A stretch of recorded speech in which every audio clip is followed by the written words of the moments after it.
remember Adam said that we need a jingle.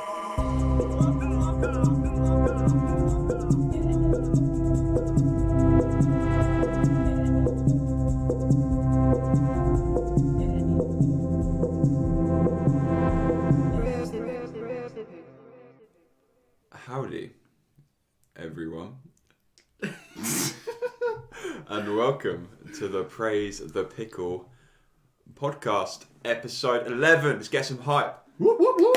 Oh, no clapping. don't clap. No clapping. I get too excited. I forget everything you were told. This is a special one. It's a special one. So it probably sounds a bit different because it is myself and my two compadres in the same room this time. Oh my god. We can see each other's beautiful faces. Exactly, yeah. I've never seen you guys before. Yeah, we met online, so... oh god, I've got a bit of a sore throat from mad karaoke last night, so apologies for any coughs or whatever. So, I am your host. I'm your host, Benjamin. Pleasure to meet you all, newcomers, and welcome back, everyone else. And to my left, literally this time, is Mr. Kevin Hart. That's me. I'm back. I'm still here. I'm not going anywhere. For now. Oh, there's a future hole for me. How are you, Kev? Yeah, I'm good, yeah. There's a nice little journey up here. Yeah. Thank you for coming. That's alright. Yeah. It's nice to see you all. Nice little place as well. Good to see you. Little? What are you talking about? It's like a mansion around here, man. True. Yeah. Nice barn. Nice bar. I suppose, yeah. Ignore the horse in the background. No. The campus horse ever. Upper class camp horse, yeah. And to my right, literally, is Mr. Daniel Wells. Hello, Ben. Hello, Kevin. Hello, everyone. How are you? I'm great. Great. Yeah, I'm really good. Yeah, Alright. I'm really good. Cool. Hype. I like it. Yeah. How are you? Thank you. Thank you for asking, Dan. I'll never ask that question now. I'm very well, thank you. Yeah. Good. Voice is dying from the karaoke. But That's right. People like the husk. yeah. The husk. The husk. Cool. So this is the Praise the Pickle podcast. This is where we talk about video games and everything that we love about said video games, everything that we hate about said video games, and everything that we find incredibly mediocre about said video games. If you could kindly leave us a rating or follow us on the social medias, it would be much appreciated. Ratings on iTunes go a long way, and they really do help expose the show to more beautiful eardrums. So. We love exposing ourselves. We do love exposing ourselves. We are all butt naked right now. So. Ben's a little bit happy. So, over to Kevin with the feedback. Yes. Go on, Kev. Go on, Kev. So, a couple of weeks ago, I had a bit of feedback that I forgot to let everyone know about. Oh. This came from Dan's friend. Oh? Yeah. And he said that I was his favourite podcaster. That's not feedback. No. Did he not? He has said that. Yeah. See, thank you very much. So How? friends. How? What about? Like, without FIFA, there'd still be nothing. Kevin is the life of this show.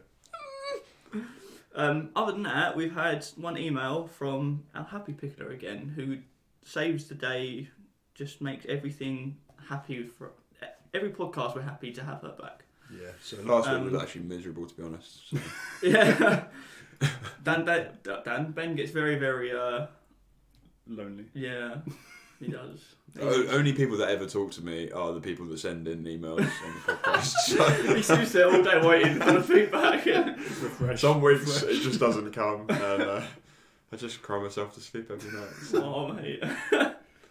Other than that, so our happy pickler says, "Hello Pickles, apologies for last week, but the time I have finished listening to your chirpy chatter, I don't have much time to write. I'm still loving it. I'm looking forward to Monday. Should be extra special with you all together and with Adam, which obviously Adam, he might join us a bit later, depending on what time he arrives, or he'll be doing the moonlighting. Yeah, the moonlighting, which will be next episode. So Happy Pickler, listen out for the midweek. Midweek? It's going to be midweek? It'll come out. It'll come out at some point. Look out for it. So if it's not there on Monday... Depends how hard it is to edit. Yeah, if it's not there on Monday, Wednesday, probably midweek at some point, look out for it. It'll be a good one. I'm excited by that, actually. Yeah. Been waiting to talk about this game for ages. It's weird, isn't it, playing a game and not being able to talk about it every week. The thing is that obviously playing games, we've done it for such a long time, and we can talk about games all the time. Now that it's one big thing that we all do that we can't talk about until we have to, because we have to wait for the podcast to talk about any game. I know, it's mad. It's like when you got here and it was like, oh, so how is Sekiro? And you just wanted to say so many things. And it was like, you can't say it. I have to wait till the end of this podcast as well to let it all out. So she continues by saying, listening to you describing the games does make me want to play, but from previous experience, I wouldn't go to bed until 4 a.m. That is very true. I know that's good. Yeah. Sometimes, if I could, I mean, playing it's Sekiro, isn't it? How you say it? Yeah. Yeah. Sekiro, yeah. I mean, the other night I was up to about 1 o'clock in the morning on a work day, and I was like, I need to put this down. But, oh my god. My question is, and I love this. I've half thought about it because I've pre-read it a little bit. My question is, what is your choice of biscuit to dunk, taking into account? So I think right now we need to think. We'll go one by one around in terms of cost and then quantity around and all that. So unless you want to do person by person to filter through it.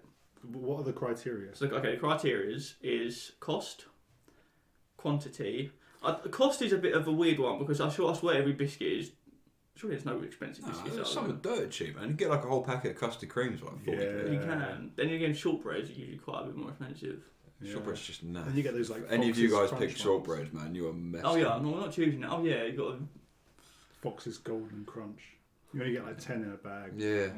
But you have to dunk them though. Would you dunk? That's the key thing here, the dunkage. I dunk every biscuit in a cup of tea for sure, but in particular, but it doesn't have to be a cup of tea though. I think she's asking what is the ultimate biscuit, taking all of those criteria into account. Yeah, but you also have to, because you have to take into. Maybe it's not taking into account what you're dunking it into. I didn't think about that. Yeah, what if it's orange juice? Honestly, rich tea biscuits and orange juice is so nice. Sorry? Honestly, it's so nice. That's messed up. That's not After this, you're going to have to try it. Honestly, it's so good. I'm alright, thanks, but alright. Okay, so are we going to choose a liquid of choice? Are we going to assume a cup of tea or a coffee? Let's assume tea or coffee, not orange juice. I mean, you can have milk. Milk and cookies. I soak my hobnobs in water. I don't really. Given's just like, what the fuck? You've got no leg to stand on, you dip rich teas and fucking orange juice. I dip my ginger nuts in bath water. Oh, yeah, specifically bath water. Yeah, that's to get a bit of bubbles in there. Some of your muck. Okay, so we got cost, quantity, flavour, degradation to dunking liquid of choice, which, do we guys know what that means? Yeah, so that's like when a biscuit disintegrates when you hold it in the water. Okay, so from what I gather from it, it's how it changes the flavour of the biscuit. Yeah, and also the flavour of the drink, potentially.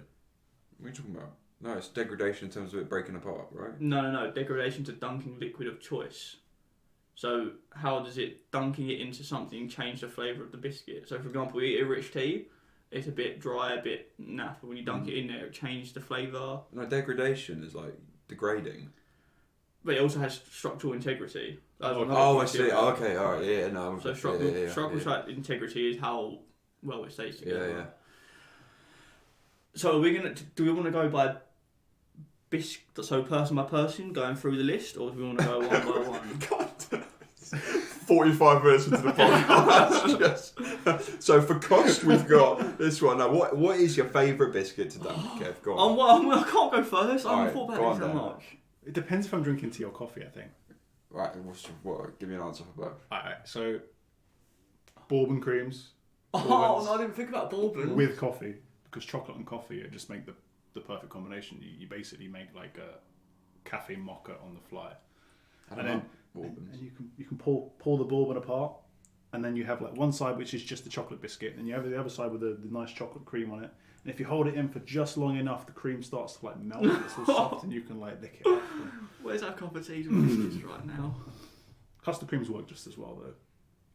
But with yeah, tea, no, that's mine. Custard cream Okay. is my Yeah, my coffee one. Yeah, totally. Have you got a cup of tea one? I don't really drink tea. You used to drink a bit of tea. No, I feel like Not you've... very often though. I don't. I'm more of a coffee man, to be honest. What about you? Wait, what's your tea one? Probably just like standard digestives. Okay, well, chocolate digestives. Go for it. So, what's the cost of your... go for your bourbon. Yeah, what's your RRP? Go on. What's that again? Kevin, you need to find. So at school they used to have this little like corner shop. Remember near Radish? I used to go in there and cool. used to get the double row packets. Yeah, like, yeah. 49p or Oh! something. So we used to sit there in science lessons and like pass them around under the table. Yeah. And then every now and then you check to see how far they travelled, and you'd see somebody on like the far corner of the classroom munching on a custard. Yeah, I got you, fam. So we're saying about 20 biscuits per 49p. Oh, at least. So that's about. Nah, more than that, definitely. It's like 30, 40. Isn't Yeah. it? It's like a big old pack like Massive that. So Pack, we're two. about like 1.5p per biscuit. Is that what we're going for? Yeah, sure. Why not? Quick That's maths.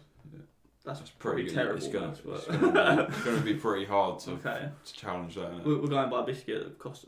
No, we have to take them all into account. So quantity. Tea. We're talking about this for way too long. It's right. Dan's is bourbons, okay? No, but you have to take it into. No, you're taking Oh, those you're into taking account to but pick your oh, favourite. okay. So Dan is picking that because they're cheap.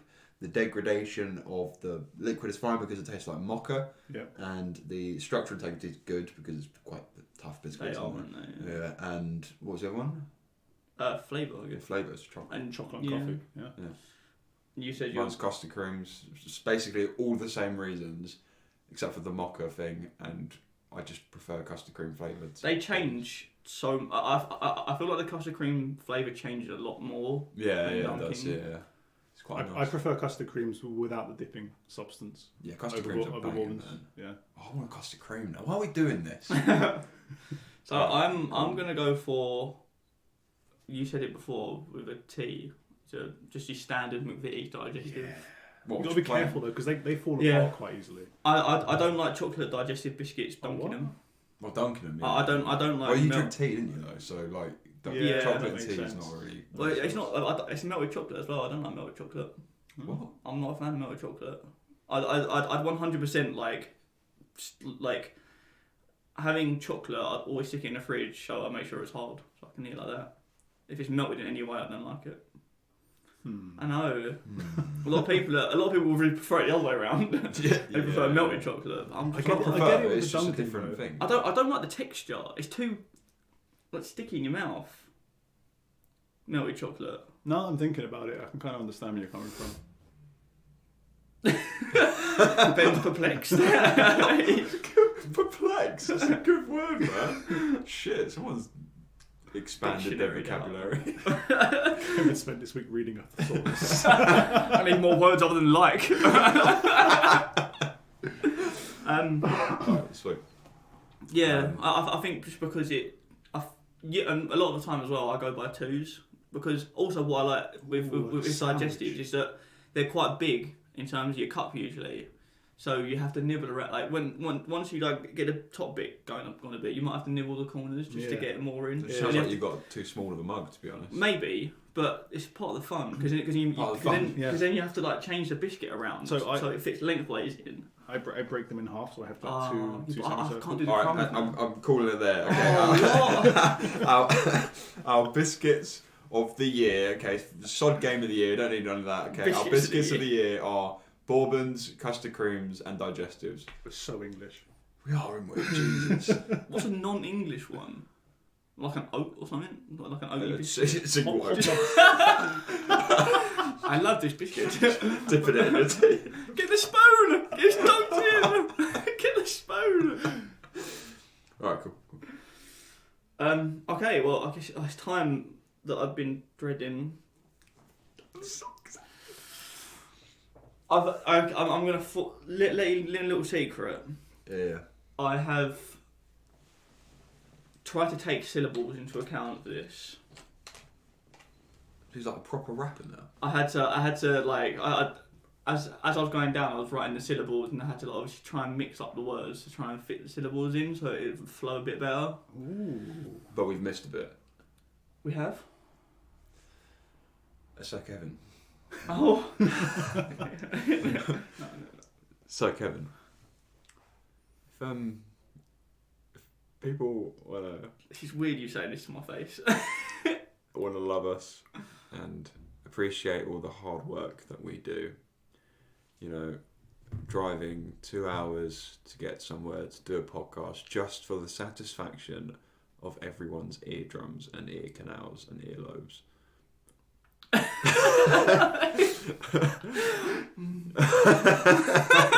Like a massage. How do they do it?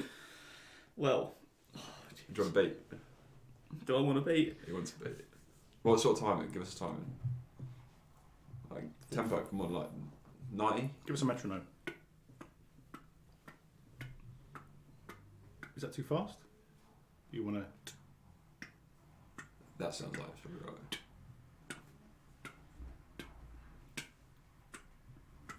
Be a little bit faster. I think I can go a little bit faster. There you go. Okay. Alright. Oh, let me... All my little picklers, listen up closely. I'm going to kill this rap ceremony. If you want to send little birdie tweet us, at Praise a Pickle is info you need. No fuss. Email is up next. For all your questions and interacting feeds you need. I've got to slide that. Oh my god, I can't. I can't read quick enough. Close as close as I was Feeling feeling it, that. feeling it. Alright, go on, Kev. I tried so hard. I was trying to Give us some sultry poetry. Okay. Go on. I feel like I could do it without... We might have to put something over this with it again. Okay. Sorry, we used to go all the time in the world. So Yeah, obviously. I don't know how difficult it is. Is it quite difficult? It takes a few hours. Doesn't it? Alright.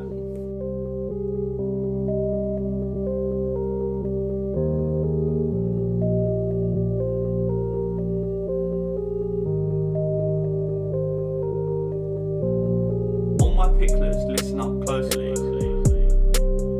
Gonna kill this rap ceremony. If you want, send a little birdie and tweet us. At Praise the Pickle. No fuss.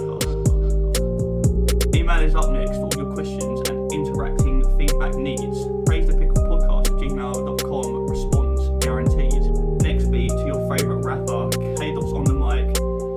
Flow is dapper. Feedback interactions is my favourite. Search our name on Facebook. Got an appetite. Time to pick this speed up. Ben's got a new cat. Dan has a nice hat. Kev's just a bit fat. Where's my wombat? He's an acrobat. Back to you, Kev. Cheers, Jeff. This has been your favourite boys, Kev and K-Dots. We only do no-scope 360s trick shots. Bruh. I'd love to That have a was- proper rapper, honestly, That go was for these. flow, man. What? That was so... Mate, I'm liking the sentence and then the one word One afterwards. word. It's like, Yeah. I can't shout ceremony. Yes. I feel like sometimes I use that too much though, because I can't fit a proper sentence in, so I try to elongate my sentences. Mate, for you're, something. but the rate of improvement every week as you're working... Honestly, I don't know how I'm where's telling next. you, by week 50, You'll be spitting bars on the fly as well. mate, we're going to be doing like rap god shit. It's going to be so good. Alright. And the So- poetry in there as well, Yeah, like it's proper beautiful. metaphors. It was beautiful, man. I'm proud of you. I feel like I have to Very like happy I have to with start actually learning it, so I can just go off the flow, Yeah, and then I might be able to flow it with the. Yeah, Wicked. the beat. Look forward to that. So, for those that were loving that too much and Mm. loving the poetry and might not have got the full picture, go. So you can go to Twitter, which is @PraiseThePickle. You can email us, which seems to be a very common theme for us. So go there, go let us know some stuff, which is praisethepicklepodcast@gmail.com, or go to Facebook and you search. Would you search, guys? Praise the pickle. Thank you. Or we are doing a lot on Instagram because we have our lovely Charlotte, Benjamin's wife, is taking that over, and she's doing bits over there, man. She's doing bits, man. She's, we're asking lots of questions. We've had a few people saying, "Oh, like we need like a question and stuff," but we've been giving you questions. We need answers, and expect more to come. So I'd say the best place to go for now is probably Instagram. Yeah. But we're trying to do equal amounts of stuff on all, but yeah, we'll get there. Don't worry. I just realised we forgot some feedback. Oh, we have. Yeah, because James responded. Oh, he did. Yeah. So James did say on Facebook. He said about Stadia and. He said, "Do we think that Stadia will last for more than a month with its shocking library of games?" Or something along those lines. I mean, it would, in my opinion, something like that. It'll will last more than a month. It will last. It will be there because I don't think Google will give something up like this anytime soon. You serious? You really think? Google. Have you seen the list of things that Google has? There's a website dropped called like the Google Graveyard or something. Oh really? Yeah. It's insane. Honestly, it's they drop things all the time because they have so much money. They don't care. They don't have to stick with things. They're just like. Let's make something. Oh, it flopped. Bye. That's it. Like they don't care. They won't drop it that quick, but they will just. They won't because of the amount of hype. Releasing new stuff. People would just gradually. It will just fade out, and then it will go to the graveyard. But I think until they fix all of these issues, and create a decent library of games.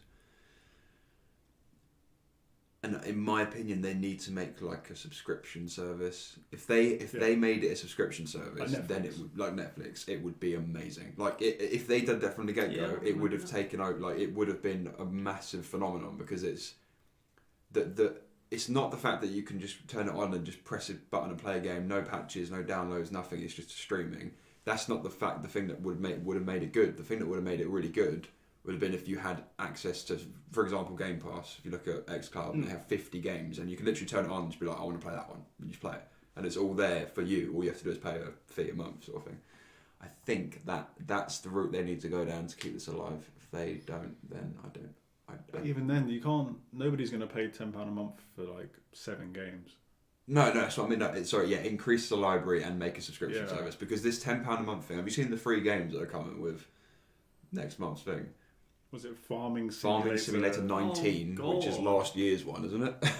Tomb Raider Definitive, is it? And Tomb Raider Definitive Edition. So basically, they're 2 cheapest, worst games they're giving away, which is to be expected, but at the same time, it's kind of like, if you're trying to get people to use your service, be more generous. What are you doing?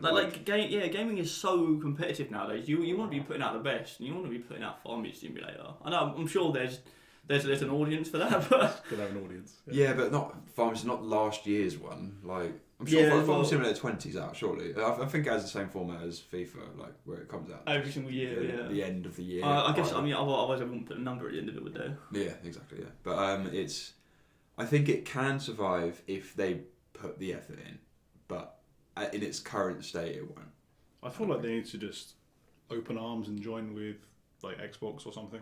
Yeah, that'd be a good idea. Yeah. Or they should. But they can't join with Xbox because Xbox have xCloud, so they don't care. Yeah, but I mean, like, do some kind of weird thing where xCloud is now running on the Stadia. Yeah, just something like that. Yeah. Or even if they linked with classic games and linked with like Sega or something, and you could have like all the Dreamcast games on it, or Yeah, it's not a bad idea. Just something that makes it unique, but because there's nothing. It doesn't compete right now at all. No, at all. No. Which we always knew it wouldn't anyway, because they released their model and it was like, what's the point in this? But it's the It's kind of weird to think though, isn't it? How we now have this industry where you've got 2 main games consoles, or 3, including Nintendo. Yeah. And because of the way that's developed over the last few years, the likelihood of us seeing another games console from a new company is so slim that it's always now going to be those 3 companies. Yeah, it's mad, isn't it? You're not going to see somebody else come out and say, "Hey, we're going to compete." And they can't even screw up that badly. They're so people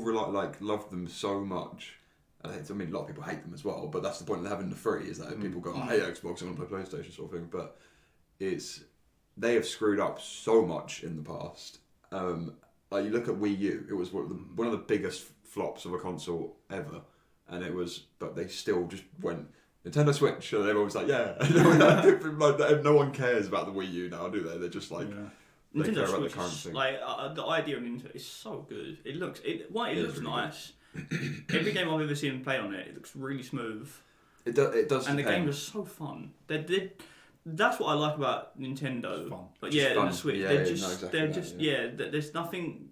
I think because there's no really competitive aspect of the Switch, which makes it such a good. Yeah. People take it less seriously. They're not so like aggy and worked up about it. They just want to have a nice gaming experience, which is.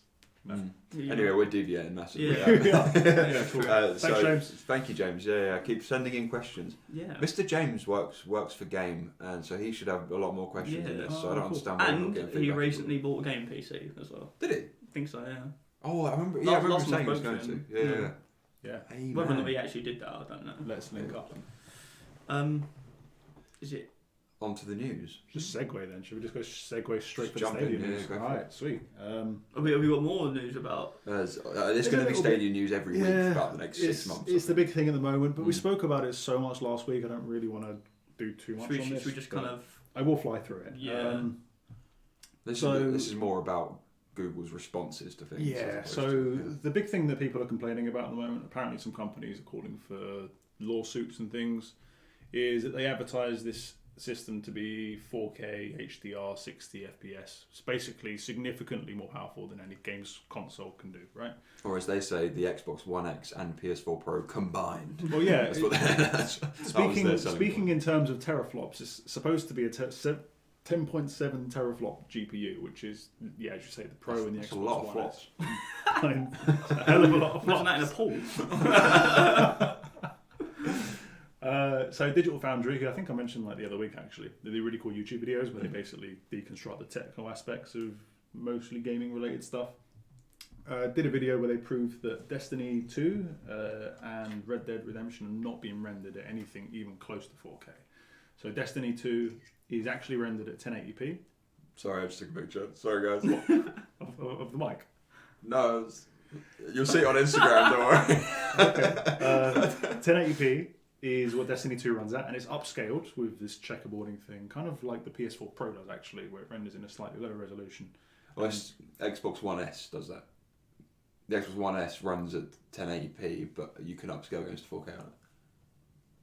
Oh, no, I'm sure one of them runs at native. I'm sure one of the Xboxes runs Yeah, at Xbox native. One X runs at Oh, native. X, yes. The X, which is the white one, that one runs Yeah. Upscaled 4K. Yeah, I think it uses a slightly different technique to PlayStation. But anyway, it's not the same as 4K. If you see them side by side, you can tell it's kind of... Yeah, you can definitely tell. Yeah. So Destiny 2 runs at 1080p, which is like 4 times less. And Red Dead runs 1440p, which is a little bit more than 1080p, but not even close to 4K. Yeah. So, anyway... What happened to the middle? It might sound really stupid. What happened to the in between that? So basically... How did they go from 1440 to just 1440p 4K? is like 2K, basically. So 1080p is 1K, I guess. Yeah. 1440p is 2K. The second number. There isn't really a 3K because it's done by multiplying by 4. Because if you did it by, say, 3, trying to take one screen and then multiply it in each direction by 3. Oh, okay. I'll get what you mean. Yeah. So a 4K screen, if you divide it in 4, cross-section it down the middle. It's 4 1080s. It's 4 So the next will be 16? 8K and then 16, yeah, exactly. Oh, 8 it would be 8K. Yeah. Oh, you timed it by 4. Okay, yeah. Because it's in 2 directions. So. I wasn't sure if your times in 4 by 4 or your... But that doesn't explain how 1440p. 1440p is a bit of a weird one. It is a bit of a weird one. Yeah, it doesn't scale very well. Yeah, it's a strange one. It's still the same anyway. You're not just doubling. I digress. No, it's just like 1080 and then they're all multiplications of that 1080. You know, like 4 1080 screens is a 4K, but 1440 you're going... Okay, alright, makes sense. Anyway. I'm stop trying to work that out in my head now. So, obviously, this is what they advertised. They've actually deleted some tweets, you know. Have they? From prior to the launch, where they were like, yeah, experience Red Dead in the best possible way. It's going to be 4K 60 FPS. You can't experience it like Have you this seen anywhere the else. figure that they worked out? What do you mean? The 45% one. No. It runs at 45% the rendering resolution of an Xbox One X. Ooh, that's rough. And that's an Xbox. That's a console as well. Do you know what I mean? Like, compare that to what 4K on the PC would be like. It's completely different. So. Well, that's really rough. That's bad. So obviously people are a bit unhappy about it, and Stadia have put an announcement out because all these people are saying, look, we want our money back, and we want to sue you guys because you false advertised, which is fair enough. And I'll read out, I'll sort of paraphrase, but I'll read out what they said back. Their response was Stadia streams at 4K and 60 FPS. That includes all aspects of our graphics pipeline from game to screen, GPU encoder, Chromecast Ultra, blah, blah, blah, all putting out at 4K on 4K screens with the appropriate internet connection. Which is fair. Now, this is the bit that is really kind of messed up. They go, developers making Stadia games work hard to deliver the best streaming experience for every game. Like you see on all platforms, this includes a variety of techniques to achieve the best quality overall. We give developers the freedom of how they achieve the best image quality and frame rate on Stadia, and we are impressed by what they've been able to achieve for day one. So basically they said, look, it's not our fault. We said that people could do 4K. We left it to the developers, and they're not doing 4K, so blame those guys. So the system supports 4K streaming from the get-go, but clearly the developers, and we're talking about people like... We're talking about big developers. We're talking here. about Rockstar and Bungie. You really think Rockstar and Bungie would not want their game to look the absolute best it possibly can? I would love for one of them to come out and say, look, it was literally impossible. Like, we put work into it, we put money into it. They're going to cut. You think they're going to let that slide? Of course I'm hoping that we see something. something soon, because, yeah, that's crazy. Google are going to get banned from China next. You watch. Wait, isn't that already happened? Yeah, no, that is insane. Like, but the fact that they've come out with that, I hate that statement so much as well. The fact that they're just like, oh, developers are working really hard, but they didn't do it properly. Yeah. We gave them everything they need, and they failed. Exactly. Yeah. No, there's clearly something wrong here because they can't get 4K to work. Yeah, it's almost like they're saying, I wonder whether it's Stadia can do 4K 60 FPS, but then what about the other aspects of it? We're talking texture, we're talking shadows, we're talking things like that. Maybe those things, by having highly rendered shadows and textures and things like that, means that they can't run it at 4K because it's not powerful enough, or it's not able to output that stream. So that the developers have had to be like, okay, we'll have to do 1080 to be able to run the textures high enough, sort of thing. Otherwise, it's like, because you can technically do a 4K. On we could plug a 4K computer into a 4K monitor into your old computer, and you probably could run a game, but it would look like shit. Yeah, and it's still 4K 60 FPS, but it doesn't mean it looks good. So when they've got supposedly a 10.7 teraflop GPU, that shouldn't have any problems. Yes, they shouldn't have to cut corners. No. To But make it work. the other side of it is rather that it is a streaming service, so. Yeah. It might have got to the point where they were like, okay, right, Google, here you go, here's the super duper version, you've got 10.7 teraflops, it's fine. And then they're just like, oh, we can't actually output that sort of thing to any viable but they can. internet We know they quite clearly said we have the technology and Stadia works in order to pump out a 4K signal. And some games do run natively at 4K on the Stadia side and then stream in 4K to the consumer side. The problem here is that the games are not rendering in 4K on the server side. Yeah, that means there's a problem with the graphical capabilities of this service, and that's what really messed up. So, okay, I'm not very tech savvy, okay, but why didn't they? They said that they did tests for Stadia beforehand. Yeah. So when they tested, for example, Red Dead Stadia, and all these things, if it didn't run in 4K. Surely they knew that this was a problem. Yeah, they should have done. I mean, obviously, I don't think Red Dead has been in development on Stadia for very long. So the first testing phase, which was about a year ago, was only Assassin's Creed Odyssey. And it was only through a Chrome browser. Does that run 4K? I believe so. At the time, the testing was only 1080p, but they were saying, look, when it actually comes out, this will be pure... Yeah, but they said that about everything. So yeah, well, exactly. And yeah, Red Dead's not been around for very long. Funnily enough, actually, the other bit that they said, which relates to that, is as well as blaming the developers for not doing it right in the first place, they said Google further added the developers They expect developers to launch patches and updates for those titles that might improve the situation for what matters, such as resolution and frame rates. Players won't even notice that process, as they won't be required to download anything, blah blah blah. I think that's cool, just to let you know. I think the idea that's amazing. The idea of it's amazing, the execution of it's fucking abysmal. Yeah. Basically, they've said, look, sorry guys, we have nothing to say, it's nothing to do with our system, blame the developers, also developers are going to fix it. See you later. It's bonkers, isn't it? Yeah, Like, it's messed I've up. never heard of such lacking responses from a company. And responsibility. That's what I mean. Like lack of responsibility, just shifting that blame onto everyone else. And it's like, again, we're talking Rockstar and Bungie. You can't, maybe if it was a little indie game or something, you could be like, oh, it was Turbo Gaff. My favourite. They're my favourite.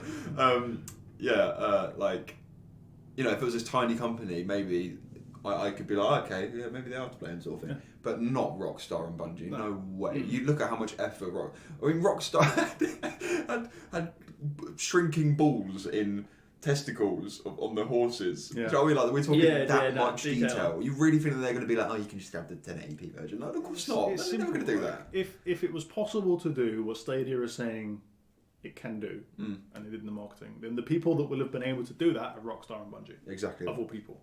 Yeah, exactly. There's no that, two yeah. ways about that. Yeah. Doesn't get much bigger than that, to be fair. Like, No, those are Yeah. like the biggest, most capable game developers in the world, and they can't do it. So who can? Can you believe like the people that are doing like a lot of the main work into making this 4K? They're working their arse off. They're probably one of the smartest people in the world that can do these things, and they're thinking, well, that's a lie. No, yeah, Bullshit. yeah. Stadia. And what about their other response to the? Oh yeah, I forgot about that. I Yeah. haven't actually written it down. It's going to be the final bit for stage. I can tell. I remember Okay. it from the start. Yeah, go on. Yeah. So Dan mentioned last week about the Chromecast overheating, Yeah. and Google's response, paraphrased, not quote, was that the Chromecasts have been extensively tested internally, and none of these issues arise. Liars! You're all lying. Full stop. Can I add that? That's it. There's nothing else. There's no. Look, there's we're no- sorry you guys. We're sorry you're going through We this. didn't realise that this was a problem. We hadn't detected it ourselves. We Yeah, looked no, into it's it. just No. we didn't come across that problem, so bullshit. It's just Even there's everyone being like, again, yeah, just yeah. another example of just lack of responsibility. They're Like, taking no ownership over any of this. yeah, and it's one of those things where you can tell that they've tested it in a place where they're like, okay, ideal conditions, probably tested it, sort of You thing. had a fridge. Yeah, in a fridge. But we don't know what it's going to be like tested behind a TV. Some TVs get really hot as well, so they have to take that into account when they're doing this. You can't just be like, oh, it's fine. Yeah, You can have some blame, and you can have some blame. yeah, exactly. Yeah, it's just shocking, isn't it? But good job, Google. You're doing really well. Yeah, good Proud stuff. of you, man. Good stuff. Ben, you told me about this one. I'm gonna move on to so Kojima. So excited if you guys could see his face right now. He put out a tweet. I'm just going to read the tweet out. Yeah, read So it. he said, as to make the scariest horror game, I'll watch the scary movies in order to awaken my horror soul. The Eye is a Thai horror movie I rent when making PT, but was too scary to finish watching. The package is scary, so I rented the disc only. Will I be able to finish watching? ? So he's indicating, this is the only thing we know about this so far. We don't know anything else. This one tweet. But he's implying here, I think, that he wants to make a horror game. And he made PT, which was pretty good. Was it one of the best horror games that's ever existed, Ben? I think you've mentioned this before. Yeah, actually. I don't. Rings a bell. Yeah. PT thing. Well, I just think this is amazing news. I've heard PT's pretty good. Yeah, no, this is hype, man. I've been so excited to see what Kojima's going to do next, because obviously, it started Kojima Productions, and Death Stranding was the only thing they've been working on as far as we know. Well, presumably it was, because it's such a massive game, like, and now we get to have a little glimpse into what they could be working on next. Yeah. This is very exciting. Very exciting. Very exciting.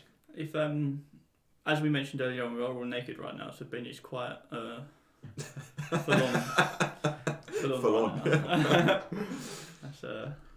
That's how excited he is. Yeah. The table's tilting. Whoa! Drink sliding away. Alright. Okay, got 2 more bits. Go on. Let's start with Pokemon. Gotta get you.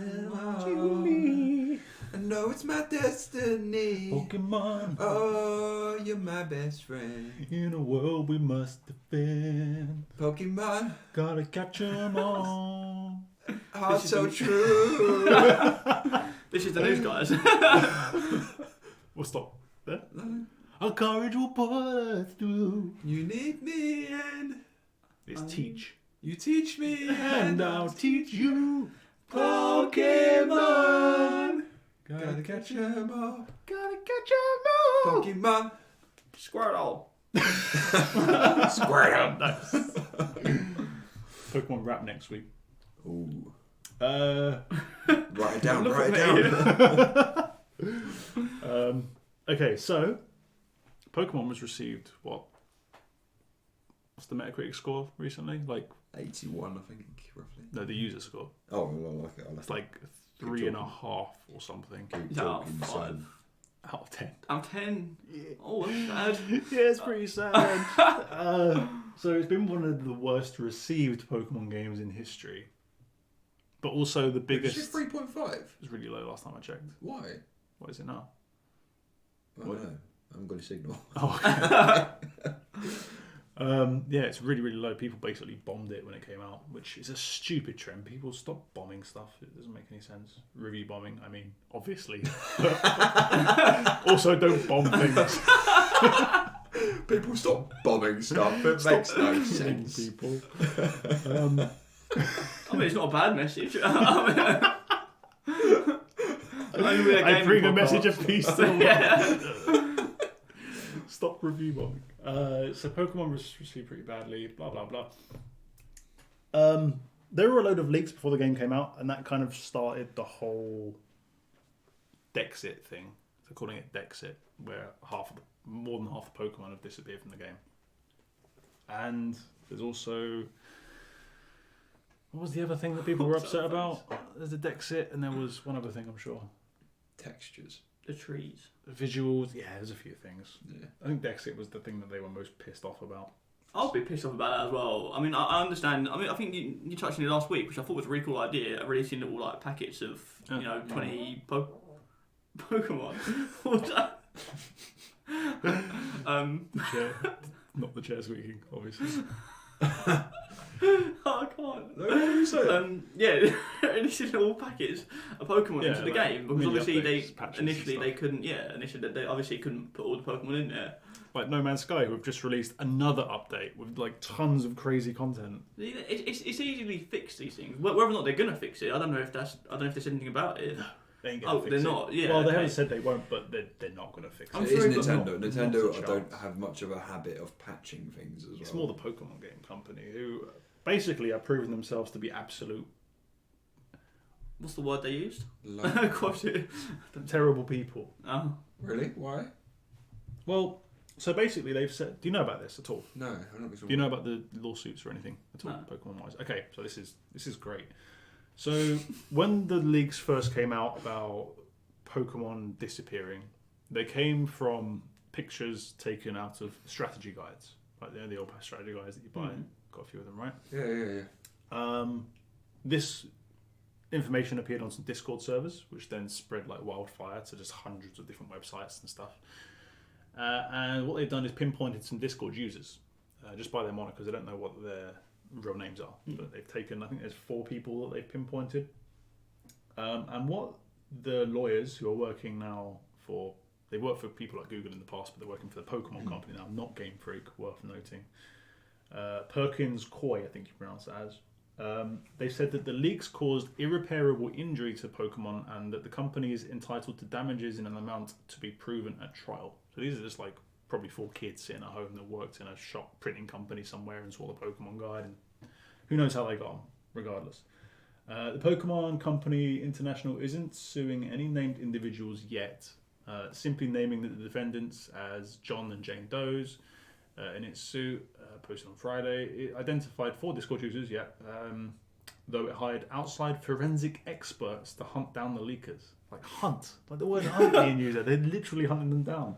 Jesus. One is believed to be the person who supplied the images to the other defendants who posted or helped post the photos online. However, as it hasn't been able to identify the people behind the monikers, Pokemon wants to serve subpoenas on Discord and 4chan to get their help in tracking down who the leakers are, and it's awaiting the court's decision. So what that means is they're actually going to ask 4chan and Discord and all these massive companies they're going to try and legally force them to get the information of those users and hand it over so that they can file some crazy big lawsuits. Is Bear there in mind- pictures of a strategy guide? Yeah, because it leaked some of the things that would and would not be in the game. And apparently it's completely... They're blaming all of the negative reception, all of the bad reviews on these leaks and saying that all of the bad reception that we got is because these people leaked some information. They're going hard on these like 4 kids. I keep saying kids, they could be anyone, but... Yeah, but this is... Again, man, what's these people with their... Just take responsibility. You understand that you thought this might be a good idea, but it wasn't a good idea. Like, Pokemon fans love the whole Pokédex. Like, honestly, a few of my friends, when they play Pokemon games, they want to get every Pokemon. They play that game to get every Pokemon. It's one of the things that they love doing, and you're taking half of them away. Like, just understand you've messed up and stop blaming it on... I mean, maybe this small thing did affect them in a certain way we don't fully understand, but it's still a really poor way of going through it. Is that the leaks didn't make the game bad, they just revealed something a bit early. Regardless of whether the leaks came out or not, that leaks the are negative... leaks, man. You have to expect leaks to happen. They always happen. It's so rare that a game comes out without leaks now. It's just impossible. It's a normal thing to just happen in this industry. And the point is, like... You get with the times, man. When the game comes out, it's going to have all these Pokemon missing anyway, and when it comes out, people are then going to respond to it. So they're saying it's damaged the company's reputation, and that it's caused the game to sell badly, and that they've lost damages, or they want damage money. Yeah, the game sold pretty good in the first. The game was the best-selling Switch game of all time, and the best-selling Pokemon game of all time. So it's not like it made a massive impact, as far as we can see. That's what I don't get. Like, and then it wasn't until they played it that they realised, oh wait, no, like, I wouldn't want this game because of this. I mean, I could imagine some people not buying the game afterwards. Yeah. The difference is like days. We're talking like, these printed of the strategy guide thing. It literally, the same thing would happen 7 days later. Yeah. That is it. Yeah. Like, it doesn't matter. So yeah, I mean, I can kind of get them going for maybe the companies that hired these people, like the contractors, the people that they had contracts with to make these guides and print them and stuff. They could maybe say, look, you guys are in breach of contract or whatever. But to go after individual dudes, gals on Discord servers, like that's bonkers. That's a little bit harsh, I think, because these people are probably absolutely shitting themselves right now because they've got the biggest franchise in the world hunting you down. Hunting. Maybe they're getting with the gaming lingo, Yeah. You got to catch them all. There he is, ball. Pikachu, go. So screw you, Pokemon Company. That's just that's a dick move, man. Chill out. So people are also upset this week. Oh, everyone's all like. It's a very upset week, isn't it? It's been a cold week, to be fair. Lots of tissues everywhere flying around. So the other one is CD Projekt Red. Have apparently said, and this spread like wildfire again all over the internet, the CD Projekt are now going to have microtransactions in their game, in Cyberpunk. Yeah, I saw this, yeah. Now, the interesting thing about this is, as soon as one person reported on this with some clickbait headline, as news spreads these days, you know how it goes, it just spread everywhere. All the YouTubers are talking about it, all of the different publications and reports are talking about it. But a few people decided to actually go and look back at what these people were reporting on. And what it was based on was a shareholders meeting, like an earnings report they do with all their shareholders and all their people that are giving them money, basically. to let them know how the game is, what's going on, where development's at, what they're going to be planning for in the future, what concerns they have, that kind of stuff, really. Various questions came up. Like, one of the questions was about Tencent, like the big Chinese video game company. So stuff like that. Another question was, do you guys think that Half-Life Alyx is going to affect the sales of this game? So it's that kind of stuff. They're just kind of planning ahead. And one of the people basically asked, what can you tell us about monetization in the multiplayer aspects of Cyberpunk? So we know that Cyberpunk 2077 is a purely single-player experience. Yeah. Right? That's the game that you buy. That's the game that you pay for. You get Cyberpunk on a plate and play it through. But they have also said that on top of that, additionally, as a separate thing, there's going to be a whole multiplayer aspect as well. But we're going to provide that almost as a separate package. We don't know if you can buy it separately, whether it's like an add-on or a free-to-play. We have no idea yet. So that's what they're talking about, is this additional thing on top of the game that people have paid for. So people have asked, like, how are you going to monetize it? How are you going to make money from it? Have you started thinking about that yet? And the response goes kind of as follows. Again, I'm paraphrasing a bit here, but as far as the monetization of multiplayer for Cyberpunk, we think right now it's too early to share. We're still in the early stages of development and we're experimenting. It's our first ever multiplayer game, and it's not the time to point you in the direction of what we're doing just yet. However, we are likely going to be changing our general policy to one that creates deals with gamers, has a wise monetization model, and is really good value for money. So that's basically all they said. And people have suddenly gone, oh my god, Cyberpunk's going to have in-app purchases and skins and pay to win. Yeah. So people are obviously a bit upset because Cyberpunk, CD Projekt, are the company that everyone looks to as the saving grace of the industry. Yeah. You know, we create 4 games, we release them when they're ready, they are top quality, you can't get any better than this. And, you know, we don't cut any corners. We give the gamers what the gamer wants. And we're, what's the word? Very consumer friendly, I guess. And that's why people are a bit upset. Like, oh my god, they've gone down, they've joined the dark side. But I just don't get it. I don't get how people have suddenly, because of this one little statement in a meeting somewhere, they've lost all of their faith in CD Projekt. Like, they're suddenly just going to turn around and just shoot everyone in the back. Yeah, why can't they just look at that CD Projekt Red being that saving grace, you know, that company, and be like, well, the chances are that they're going to do clever things. Yeah. You know, looking at their history, they're more likely going to do something clever. You know, and they say good money as well.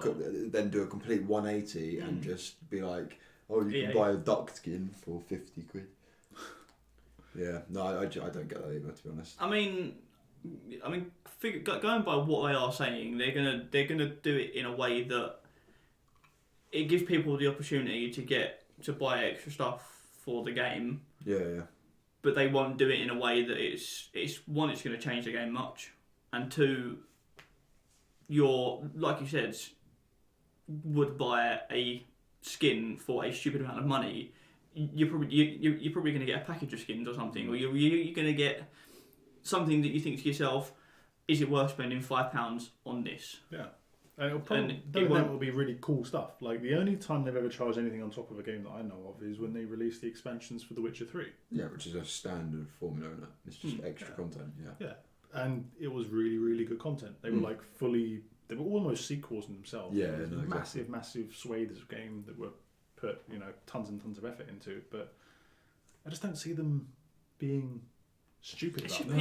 I think it's people making drama for nothing. It's people finding something small. Yeah. We've said before on this pod about how much gamers unite. But that is not always in a good way, and these are prime examples of that. How gamers are just like herds of angry cattle. I don't know why cattle. you just reminded me of something actually. But yeah, it's just, you know, it's like one person does it, and everyone's just like, oh my god, microtransactions in a game. What? It's like a witch hunt. As soon as like someone's name gets called out, like pitchforks out.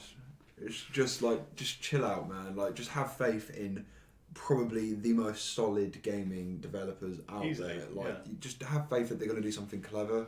Like, Yeah. it might even be something like that. It might be that they haven't made multiplayer for it and they're not selling multiplayer, and they literally just be like, right, here you go, we've now made multiplayer as a completely separate experience, and it'll cost £5 to play it. You know what I mean? Like, it's something like that. It could be. Yeah, literally. It could be something as we have no simple idea. as that. They've literally said, Yeah. "Oh, we don't really know." And yet. they're experimenting with all sorts of different things as Yeah. well. Like, there's really no way to blame them for anything negative right now. Also, I feel like nowadays people with microtransactions,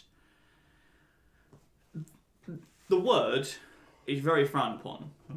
Yeah, But Carries a lot of the weight. majority of games nowadays have microtransactions, and as long as what I find that people miss the point of is that it's your choice if you want to spend your money on these microtransactions. yeah. I'm sorry, but if you go into a game of Fortnite, you wearing a monkey suit isn't going to change your game. It's like we've said before. We said it with the Call of Duty things. The golden rule of loot Yeah. boxes and monetization in games is if it affects the gameplay, it's bad. Yeah. If it's anything else, who gives a shit? Yeah. If If you want to spend your money on a monkey suit, you spend your money on a monkey suit. Yeah, it's but up to you. Yeah, It's again, not within gonna reason, make because you- that is Fortnite's aesthetic, isn't it? Yeah. It's like when you're playing a Call of Duty game and you're trying to get immersed into, a World War II shooting thing, and then you've got ducks and Yeah. stuff running I around. guess It yeah. that does ruin your experience a bit. So But I mean, even if there were, actually no, I guess if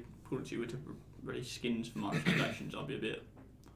That'd take a lot from the Call of Duty that you remember. yeah, and they do though, which is but yeah, the golden rule is if it Yeah, affects yeah. gameplay, it's bad. in my I opinion. have faith, CD. I think you're going to be fine. Alright, yeah. I mean, They won't let us down. It's CD Projekt Red, man. They Like, won't come let us on. I've 100% faith in them. I Not don't, even remotely worried about that. Nope. It's just like a lot of games I won't pre-order, but I'll 100% pre-order Cyberpunk. I have no doubt in my mind Yeah. whatsoever that it will be a masterpiece. Yeah, Like, agreed. whereas even The Last of Us 2, I don't know. I probably won't pre-order it because I don't. I have no. Some games just take complete 180s. And, Yeah, the first game that's is true. amazing. The second one you're a bit like, why? remember that game Prototype? Yeah. Yeah, Prototype That 1 was so dope. good. Yeah, The second yeah. one just. Yeah, no. If anything, it was kind of like the same thing basically. Yeah. It just lost its thing about it. Yeah, the first one was good because it was such an original concept. Yeah. Oh, so I've got cramp in my leg. I need to move my leg. Sorry, guys. I forgot this is a live podcast thing. Oh, yeah, Oh. we don't have a mute button this week. We don't have a mute button. It's really hard. It means I can't vape, man. I need some nicotine. It's unreal.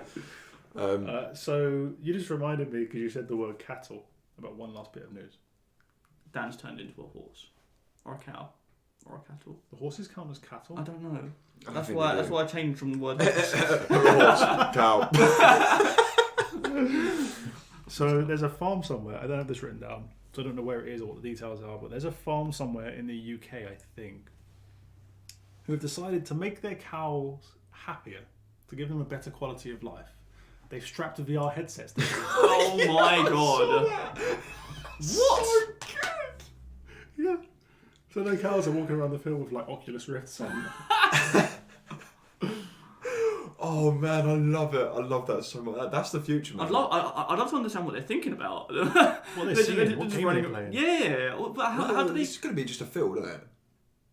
What? But they're already in a field, right? Yeah. Why would you spend the money on a cow looking at a field when they're in a field to look at? No, because then you can just like cramp them all up in like loads of boxes and shit. Because then if they think they're in a field and then They haven't got to walk anywhere. Invisible wall. what's that? And they're all on. What's it called? Free range. Is that what it's called? Yeah. Yeah, you know, like free range has to be a certain thing. Do you reckon VR gets around that? I mean, well, in his mind, he's in a really big field, so it's fine. They're on treadmill. Yeah, that's what I'm saying. Yeah. Every cow has one of those 360. Yeah, they can walk treadmills. anywhere and they're walking on just And whenever they open their mouth, like to eat grass, I did bunny ears, like a machine goes. yeah, just like, shoots a carrot in the mouth. Imagine they look down at a bit of grass and they're like, and it's still there. They're like, what's this? This is great. You just look at it and it's like, I can't believe Completely it. insane. Yeah, that's it. That's Oh, good yeah. news, man. That was a good thing to finish out on. There you go. I thought I'd lighten the mood a bit. It's like American news channels, you know, they're always like, there's been a fire in the Amazon rainforest and thousands of people have died and there was a terrorist bombing. But little Jimmy from Ohio. Yeah, but little Jimmy from Ohio gave birth to a kitten. Yeah. Amazing. Oh god, my voice is going. I need to cough. Can I mute it quickly? Yeah. Alright, that's better. Hello, everyone. Sorry about that. Yeah, go on. That's it. That's it. Oh, news is done. Yeah. Alright, Mr. Kevin, you ready? Mm. Alright, I'm not even going. I'm not going to fact check you anymore. So- That's all you want. I think we're going from the 2nd to the 9th this week, I want Monday to say. to Sunday. Yeah. Please be better than last week. Yeah. It is a bit better than last week. So most of the games coming out on the 3rd of December. We have Arise, A Simple Story. Yes. Dan, you want to play that, right? Yes. Yeah, Cool. So coming on hard. everything but the Switch. A little bit of a shame. Yeah. It is a shame. I reckon it would have been good. We don't know what the fidelity is like, though, to be fair. Could be awful. Yeah. For all you humans out there that don't know what Arise is, this is what it's been known as. It's an emotional journey through the bittersweet lives of two people where memories come alive and time bends to your will. Lose yourself in moments of happiness and overcome every hardship as you relive your life's story. Time bending your wheel. That's quite cool, isn't it? Mm. I didn't know, You that's didn't so know that, good. yeah? We've only seen one trailer for it, so. There you Oh my go. god, my voice is actually back. It's so weird. Half this podcast, I'm just like. Ben's back, guys. And then on PC, the Halo Master Chief Collection Reach coming out. So I guess for your PC lovers out there, Halo Reach Yeah. Master Collection. Yeah. Halo Reach and the Master Chief Collection, Oh. separate Halo. I didn't know there was. Okay, I thought Yeah, they they were are. like separate entities. We're still a bit confused by that, aren't we? Oh no, I'm think they are I'm thinking separate, Halo you know. Wars. Sorry, no, Oh. don't worry. I was, But initially yeah. they are separate, which I didn't actually realise. I So thought Reach it's was Halo Reach, the Master Chief Collection. Basically, That's not what I saw. It was. They said it was just two Halo different Reach things. is coming out. Yeah. As far as I know, right? No, I know, and the Master Chief Collection is coming, but they're separate things. No, Master Chief Collection is being rolled out slowly for PC. Oh, is it? They said it in X19. Yeah. So Reach is coming I out remember you first. saying something about that. Yeah, Reach is coming out first, part of the Master Chief Collection, and then once they've done Halo 1, 2, 3, they'll come out as well. Oh, okay. I don't know why they're doing Reach first. That's a prequel, isn't it? So yeah, that makes Yeah. sense. Yeah. Life is Strange 2 Part 5 is coming out Is that still coming out? Jesus. on everything but the Switch. That was a big mistake from them, man. You know, they've had like 4-month gaps between each episode. I thought Yeah, it's just dragging so hard. it's like a really long version of 4 months isn't that much. watching That's it. for a 5-episode thing. That means a game is coming out over 1 year and 8 months. That is a long time to be playing. Yeah. 2-hour episodes of it. You know? that's a long I time. didn't realise they were that short, actually. It's like 2 to 3 hours, I think, each one. Okay. I think the longest is about 4, I think. So then we've got Phoenix Point coming out on PC and Xbox by Snapshot Games. It's an upcoming strategy video game featuring a turn-based tactic system. Cool. So, Cool. We've got. See, again, this is one of the games where I have no idea if it was a ridiculous one because it looks Japanese. So it's like Saga, Scarlet Grace, Ambitions.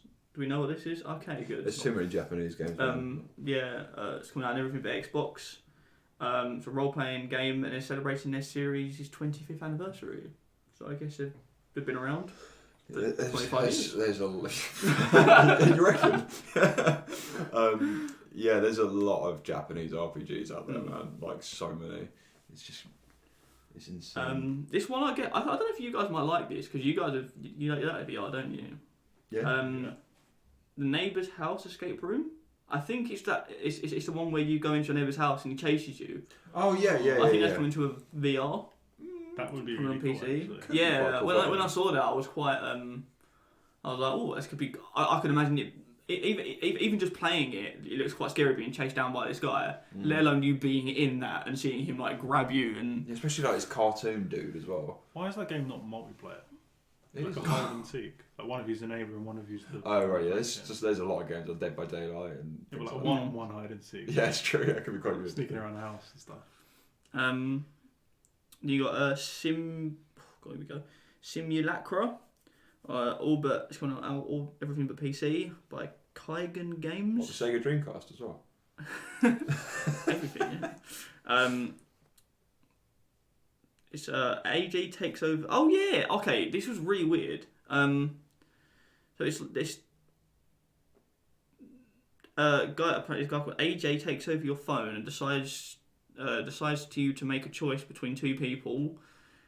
Basically, either one of you lives, both of you live, or both of you die. And apparently simulacra is actually a word, not just. And it's the game title. It's basically someone taking over.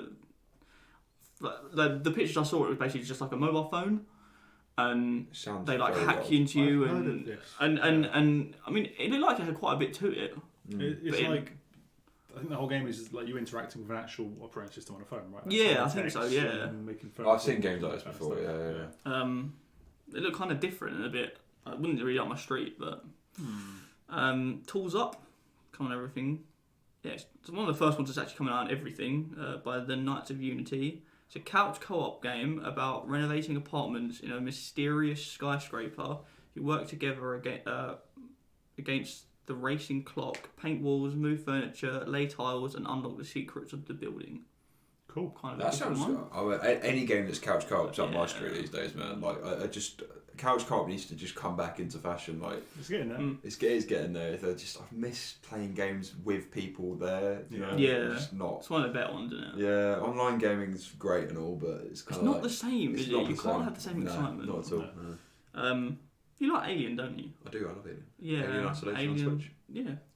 Ben Apparently, said. it's done. The port is a pretty. Yeah, I've heard the good port's port. great. Yeah. Yeah. But I don't know. Horror games on Switch is a bit of a. If it runs okay in docked, that would kind of be the only way to play it, wouldn't it? Yeah, but If you play it really close to yourself. I don't know why. Why Yeah, not? I don't Just know Just why play it you- really close to you. But if you're playing Yeah. in docked, why not just play it on PC? Yeah. Well, if you haven't got a PC, I think it's Yeah. perfect. If you just have a Switch, yeah. I'm talking about for me. I don't care about anyone else. Also, Not if you for me. just like the gameplay in general. Well, I haven't played No, it yet. horror games on a handheld console just don't. Well, I understand that, Yeah. yeah, but I don't know, because I was getting like really immersed into things like Hollow Knight with the music and stuff, headphones in, controller. I was like, Was that in bed Whoa. though? yeah, probably. Yeah. I thought suppose, covers. it's different because I sort of ambient music. only really play on commutes. So Oh no, I wouldn't. Yeah, I wouldn't play a game like Alien on a commute. no. Whoa! Kevin just froze the Switch. Adam Adam Hitbox Hitbox. it. That's coming out on December 5th, as well as Darksiders Genesis. Hey. December 5th, which is This I'm week. so excited. Nice. It's been described as a chaotic top-down hack and slash action role-playing video games, very similar to Diablo and Torchlight, that kind of. Yeah, yeah. We need some fresh blood in there. Yeah, Darksiders is. I wouldn't know a little story about Darksiders later on. But yeah, it's very, very, very. I really want to play it. I think it'd be very, very fun to play this with everyone. I spotted it in motion at EGX actually when we walked past it. Oh really? Yeah, it Looking looks good? Yeah, it looked quite nice. Yeah. No one saw that. Yeah, that's the only problem with doing it live, Yeah. because it's just like we need to remember that people can't see us. Yeah. There's a man standing in the corner narrating everything that we do. Kevin. Kevin places an apple in his mouth. TikTok: A Tale of Two, coming out on Switch by Other Tables Interactive. It's a 2-player co-op adventure game that is all about communication. Players have to unravel a narrative to.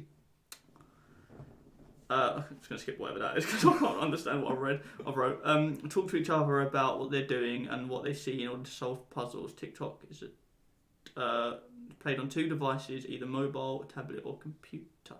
Interesting. That's what you can play on. Nice.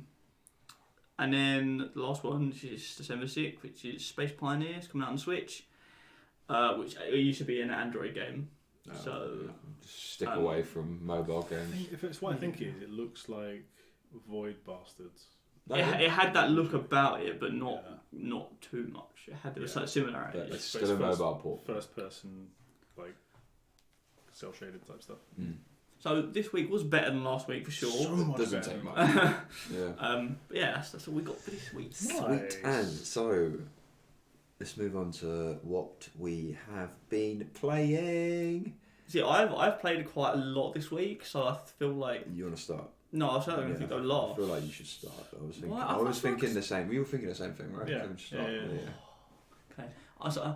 I wrote down the start of what I'm going to say. I was going to finish it just to get, you know.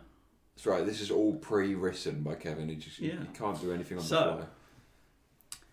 After finishing Outer Worlds, I had to think of something else to play, which I finished Outer Worlds on Monday. Yeah. Jesus. No, because I feel like afterwards I forget things. So if I write everything down now, at least I can work with it. But I wrote this in about 2 minutes, and that's all I had time for. So I'm ready. I'm ready for the flow. So I started playing some Risk of Rain on my own, because no one wanted to be sociable this week. Apparently, literally no one. And I did have some really good runs. I got to stage 20 at one point. What? Yeah. On easy? No.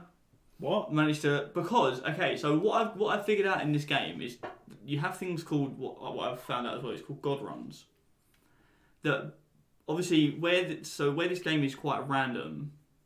If you can get the correct items, obviously it will depend on who you're playing as well. I played as the turret guy, ridiculously good. Like definitely, especially for solo. My best one, actually. Yeah, very very good because you can just leave the turret somewhere else and run off somewhere.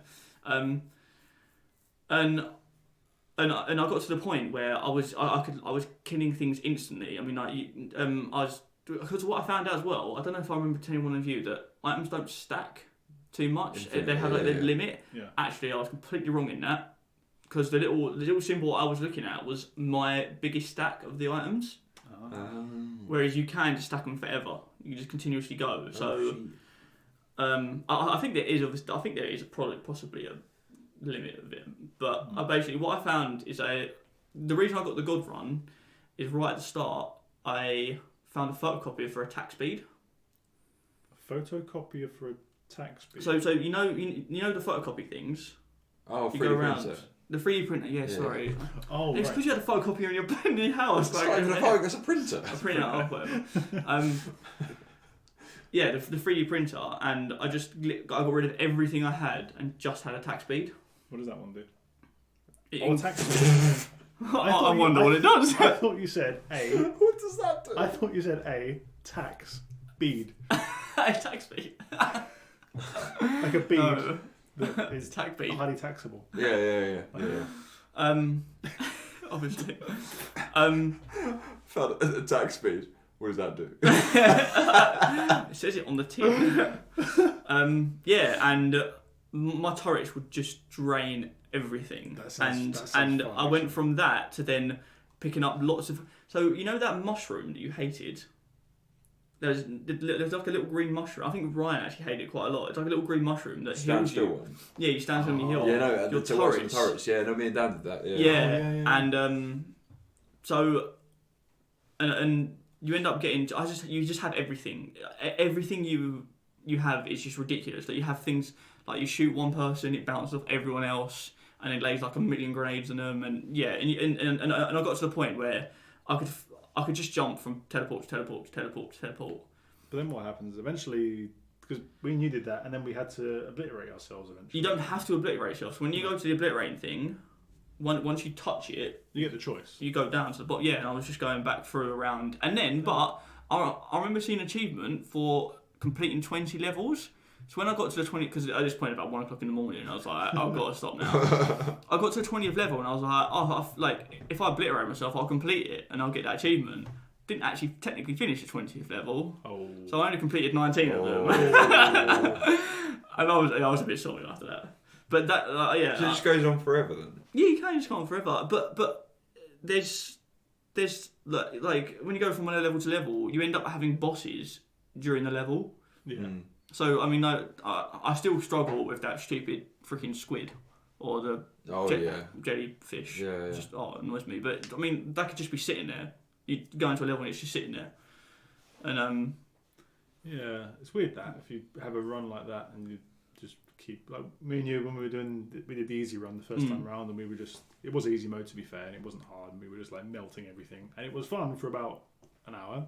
Yeah. Then it gets boring. Yeah. And then we were like, what do we do now? You would just keep going and going. Which is why this game is very much like there is a bit of skill in it if you can't get the RNG that you have to keep going until you get that to that point where you then get the God run, which I find is quite a RNG.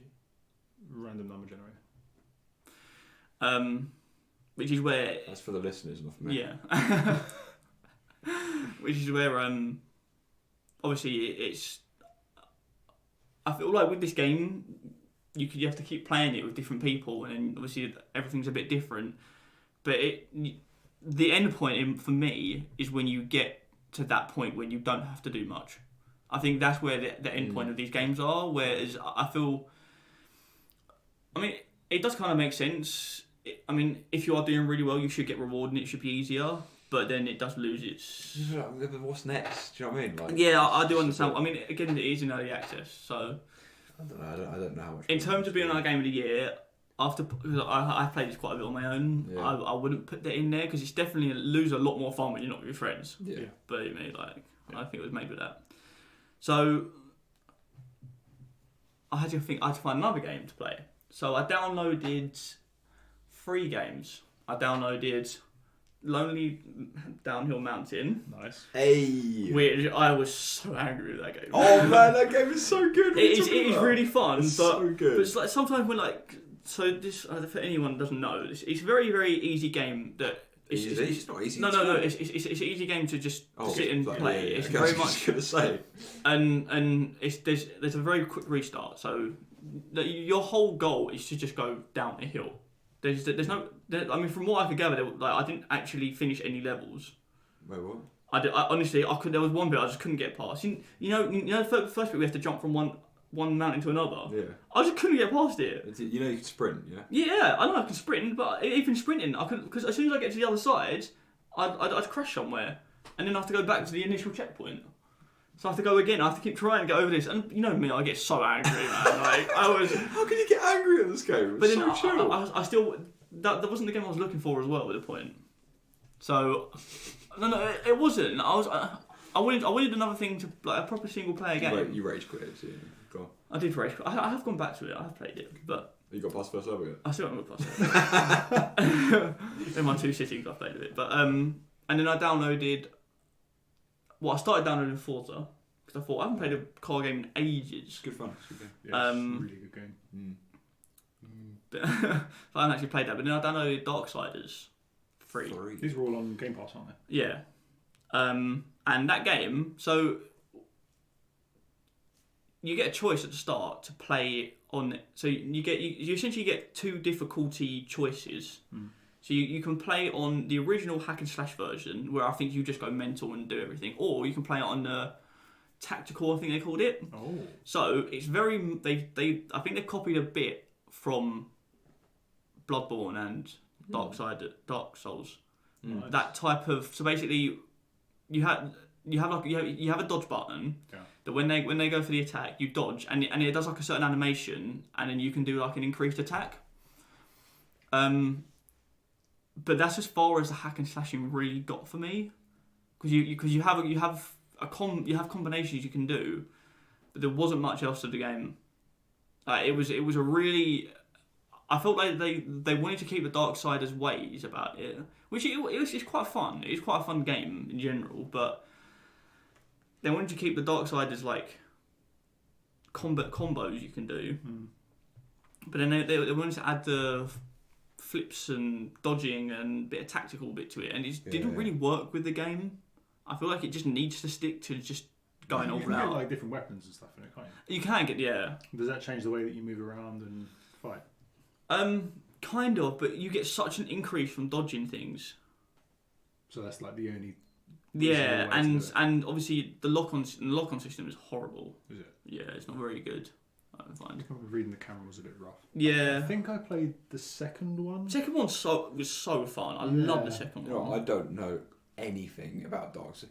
I know a lot about a lot of games, right? Yeah, nothing about Darksiders is one of those Darksiders. ones that just went completely past my radar. It's I just don't know. yeah, literally what it sounds like. You just slap everything around and just I guess at one point you just kill a bunch of enemies and Yeah, it kind of sits in the middle of Devil May Cry type things. Yeah, I'd and say that, yeah. Dark Souls kind of. It's a little bit slower than Devil May Cry, a little bit less acrobatic, but. Unless you turn skill mode on. Yeah, so did you play on the tactical mode? yeah. Okay. That's tough.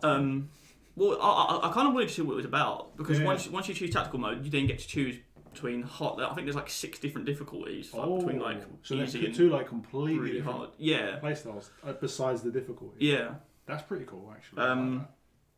2 ways to play the game. And it was, I got to a bit where like a lot of games you play that are kind of like Dark Souls and stuff that you have like a beginning bit until you get to the main area. I did all that beginning bit until I got to the main area, and then I went into because again it didn't feel that when you want to play that game and it just doesn't feel the game you really want. Yeah. So I was gonna download Celeste. So close. I looked at the video, like it didn't look anything like I expected. What did you expect it to look like?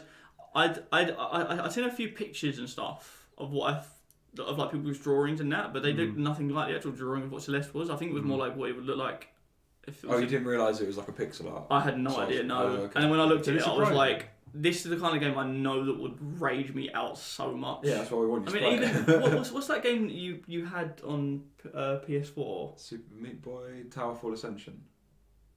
Maybe there's lots of like shooting explosions going on. Like you can play with 2 people on the same thing, and then Bro something. Bro, yeah, Broforce. Broforce. Yeah. It looked like it reminded me a lot of Broforce, and that game. Okay, It's nothing like but that. I think maybe like the side scrolling and just things being everywhere, and I didn't know, and It's not intense, really. I Oh. mean, there are those quick rushes of intensity as you try and get past a little puzzle, but it's not like crazy overwhelming. No. It's quite a relaxing game to play in a weird roundabout way, isn't it? Yeah. And you only die like 2,000 or 3,000 times. Yeah.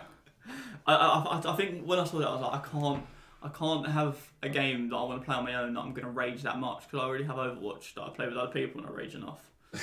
So I can't I have. think you need, if you want to play Celeste, it's almost like a determination thing in itself where you're like, people are like determined to finish. What was that big boss you fought in Bloodborne? Yeah, Yeah. you need that sort of determination to finish it, because if you don't have that determination, you'll put it down after. The game is almost a boss, I'm guessing. It's not- Yeah, the whole thing's hard. There's not very many easy sections in it. That's quite a nice analogy for it, actually. Yeah. Because it's about overcoming, isn't it? Yeah. So I went on to Sekiro. Yes, which I'm very excited to Yeah, hear. so I had a look at both Control and Sekiro. Mhm. Control, I think so. I was watching someone play the game initially, and it looked I mean, from what I can gather, the game you're kind of like you got superpowers, but you also shoot. Yeah. And I was a bit 50-50 with it. So seeing that, I was like, nah. And then I liked the idea of Sekiro. I hadn't actually seen anything of it, and I didn't realise it was anything like Dark Souls. What, Sekiro? Yeah. Oh, really?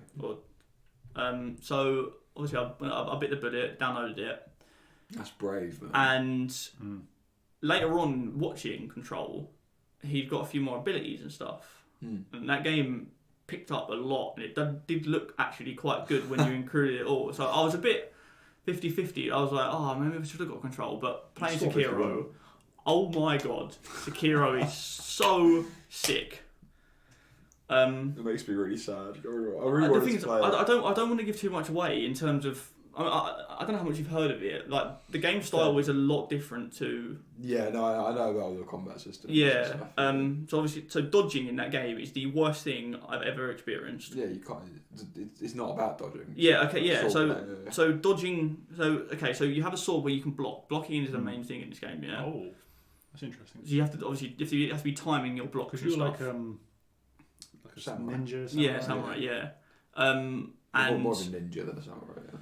but also dodging in this game, someone starts attacking you. If you try to dodge, they just follow you. Yeah. And it, honestly, you can be like the game's very much like as soon as like the blade touches you, that's when you get hit. Right.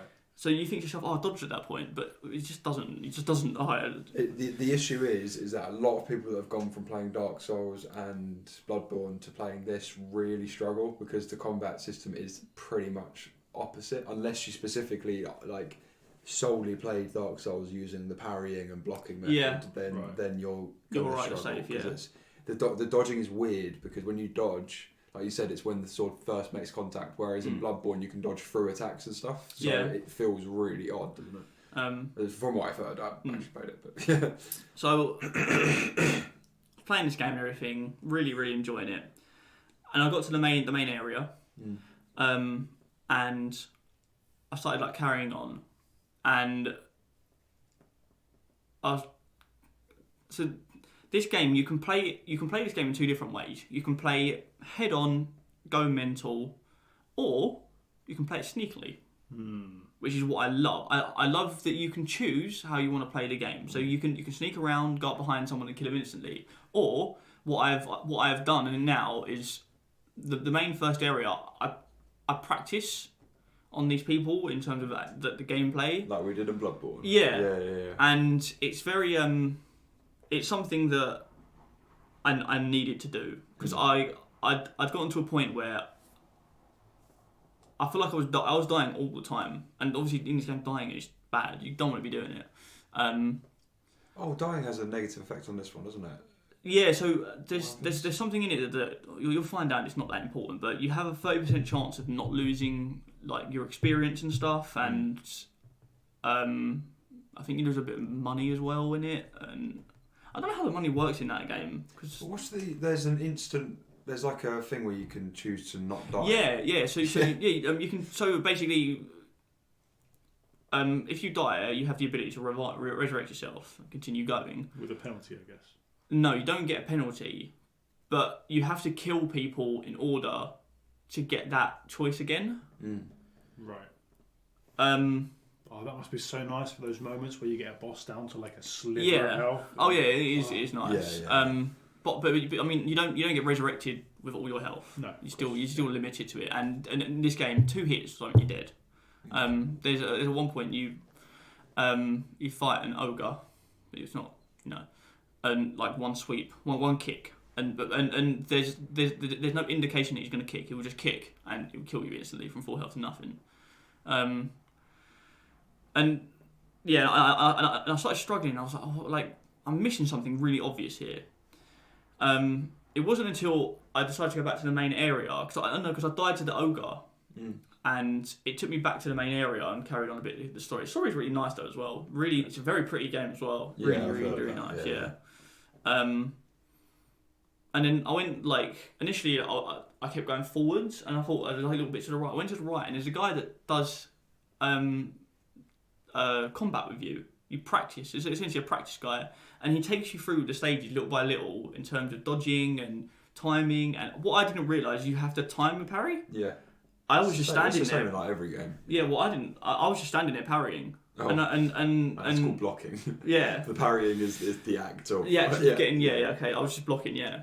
Because they have a I don't know what they call it in the game, but once you block and stuff a few times, there's like a bar that fills up. When it fills up, they're very vulnerable. Yeah, it's like stability. Yeah. Which I had no idea about. So that was a massive game changer. Like if I were you, I'd go straight to him and learn how to do it. But that's the core mechanic of the game, is that stability thing. Yeah. That's how the whole game works, basically. Which, yeah. And I'm yet to properly get... I'm at the stage that I need to get that to happen, because I'm at a boss at the moment. I don't understand how to beat him. Is it a boss or is it a mini-boss? A mini-boss. Oh. But he's got like a massive sword that like some of his blocks, his things you just can't block, and he I don't know how to describe it too much, but this boss is just impossible at the moment. I've only faced him about 15 times. I love how with Soulsborne games, Soulsborne games, it's always like it's only 15 times. In any other game, you'd be like, you faced him 15 times. What? Dark Souls, it's like rookie numbers, isn't it? Yeah. I thought about skipping past him, and I did at one point, and I was like, I can't. And he's the first time I've had to properly face anything that requires. Is he like a general looking dude? Yeah, he just sits in a courtyard, and he's an absolute dickhead. But he's as with all Soulsborne games, they always stick something like that near the start to try and put you off almost continuing. It's like a warning as to how difficult the game is, but it's worth doing, definitely. Can you sneak? You said you skipped him. Do you mean you can like sneak past bosses? Yeah, so I mean, the game has a lot of traversing around. So Yeah, I've seen where it's that all on sneakily, rooftops and yeah, where it's all sneakily, you can because you also have It's all sneakily. you also have like a little zip wire almost like a Yeah. rope that you just grab things. Yeah. So you can just essentially just grab him, or you can sprint. I mean, you can just sprint past all these people a lot of the time, can't you? And then go from there and you just jump off an edge and they can't get you anymore. It's kind of a and I did go into this cave where there was another scary thing and I was a bit Scary thing. It was honestly. Oh my god, this bit when you go into this cave, man. It was like, do you remember in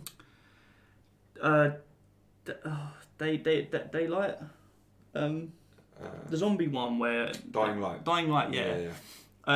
You know when you go in the caves in Dying Light and it's mental in there. It's like another whole boss level. Yeah. I went in there. I felt like that. I was like, what is this thing in here? Like, I'm definitely not ready for this. I can't even beat this guy back here. So I went in the cave and just went straight back out. And but the game, yeah. If anyone's not played Sekiro, I mean, I really wanted to play it today, but I didn't have any time today. So I'm Well, craving another sorry. Souls game now. I know. I really want to play it. It's so long. I think that other than playing a few games of Overwatch again with Ryan. Was it worth it? It was alright actually. We played some 3v3s, which both of them had never played before, Oh, really? and they really enjoyed that bit. So That could be good actually. It's still the fundamentals of the game are still good. It's just the Yeah. competitive side's a bit lacking. But Yeah. Cool. I'm so jealous that you're playing Sekiro, man. Yeah, it sounds like really you're playing enjoying it. flipping. I'm jealous of you playing Death Stranding. Thank you very much. You won't buy a PlayStation and you can play it yourself. Don't worry, Ben. Control is supposed to be very good. Yeah, I'm glad you are playing Sekiro because I feel like one of us needed to play it for the Game of the Year, Hell yeah. and it was like I've got a 60-hour game Death Stranding to play. I've got Outer Wilds I need to play, which is like 15 hours, and then Sekiro is obviously however many hours depending on how good you are.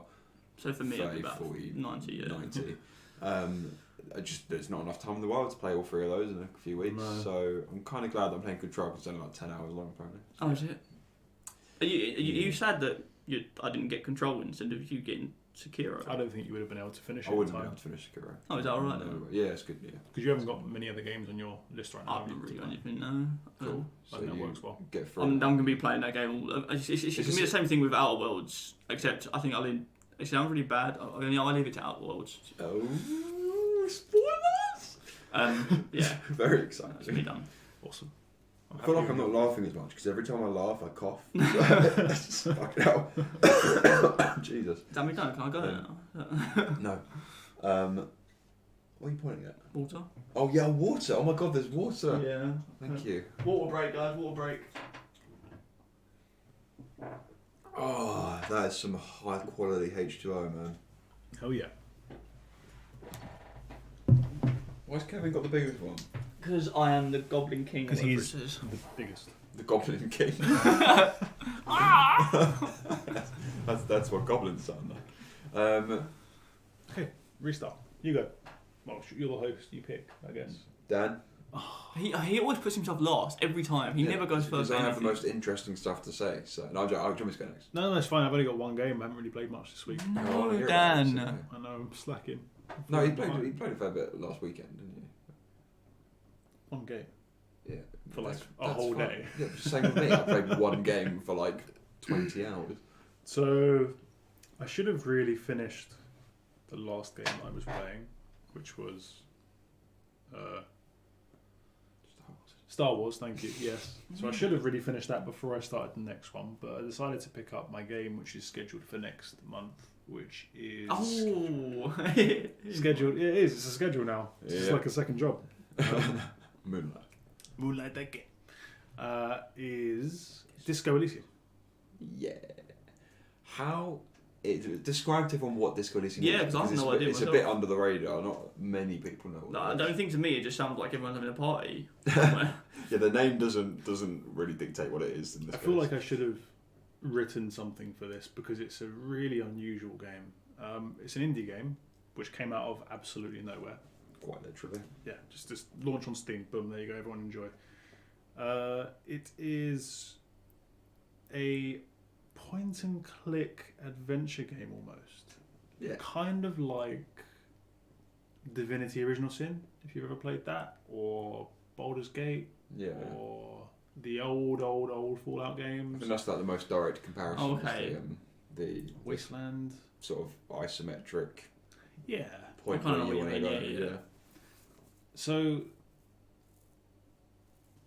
it's such a strange game. So it's point and click adventure. You play as a detective who you literally, I don't know if this is just my character that did this or whether this is the same regardless of the character that you build. It's very, very, very much a pen and paper RPG. Yeah. Like, it was one of the most pure pen and paper RPG experiences that I've felt so far. Gives you 3 classes to choose from at the start. Classes more like personalities. Are you the thoughtful type? Are you the charismatic type? Are you the aggressive type? That's that kind of What thing. did you go for? I think I went for the highly unstable intelligent type. So basically, I don't handle social interaction very well, and I'm super awkward. But I can spot things in the environment. In a game where the only mechanic is talking, that's gonna help. Okay, But it does. Can I ask a question? Yeah, go for it. Why would you choose an RPG when you're playing a game? Why not just play real life? Because that is you. You're playing yourself in an I RPG. don't know the intelligent bit, but Yeah, why not just pick something like completely fantasy, like I really just aggressive? feel really That's a what good it'd be point. like if I was in this position. That's a good point. I just thought it would be funny to be awkward in the game with people rather than just like allow. Because basically, when I played, which we'll talk about later, when I played Outer Worlds, I played as someone that was really charismatic and I could manipulate people and I could control conversations quite well. I wanted to do the opposite in this. I wanted to be like a proper weirdo, basically. You start the game and it's a very strange opening. It starts off with, Ben, are you licking the bottle of vape juice to get the nicotine out of it? So difficult.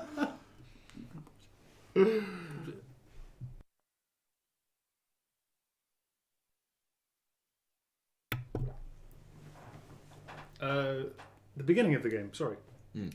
I will just say, we had a very brief break there. I was So, having the serious nicotine deprivation, so I had a quick smoke break. Right, continue.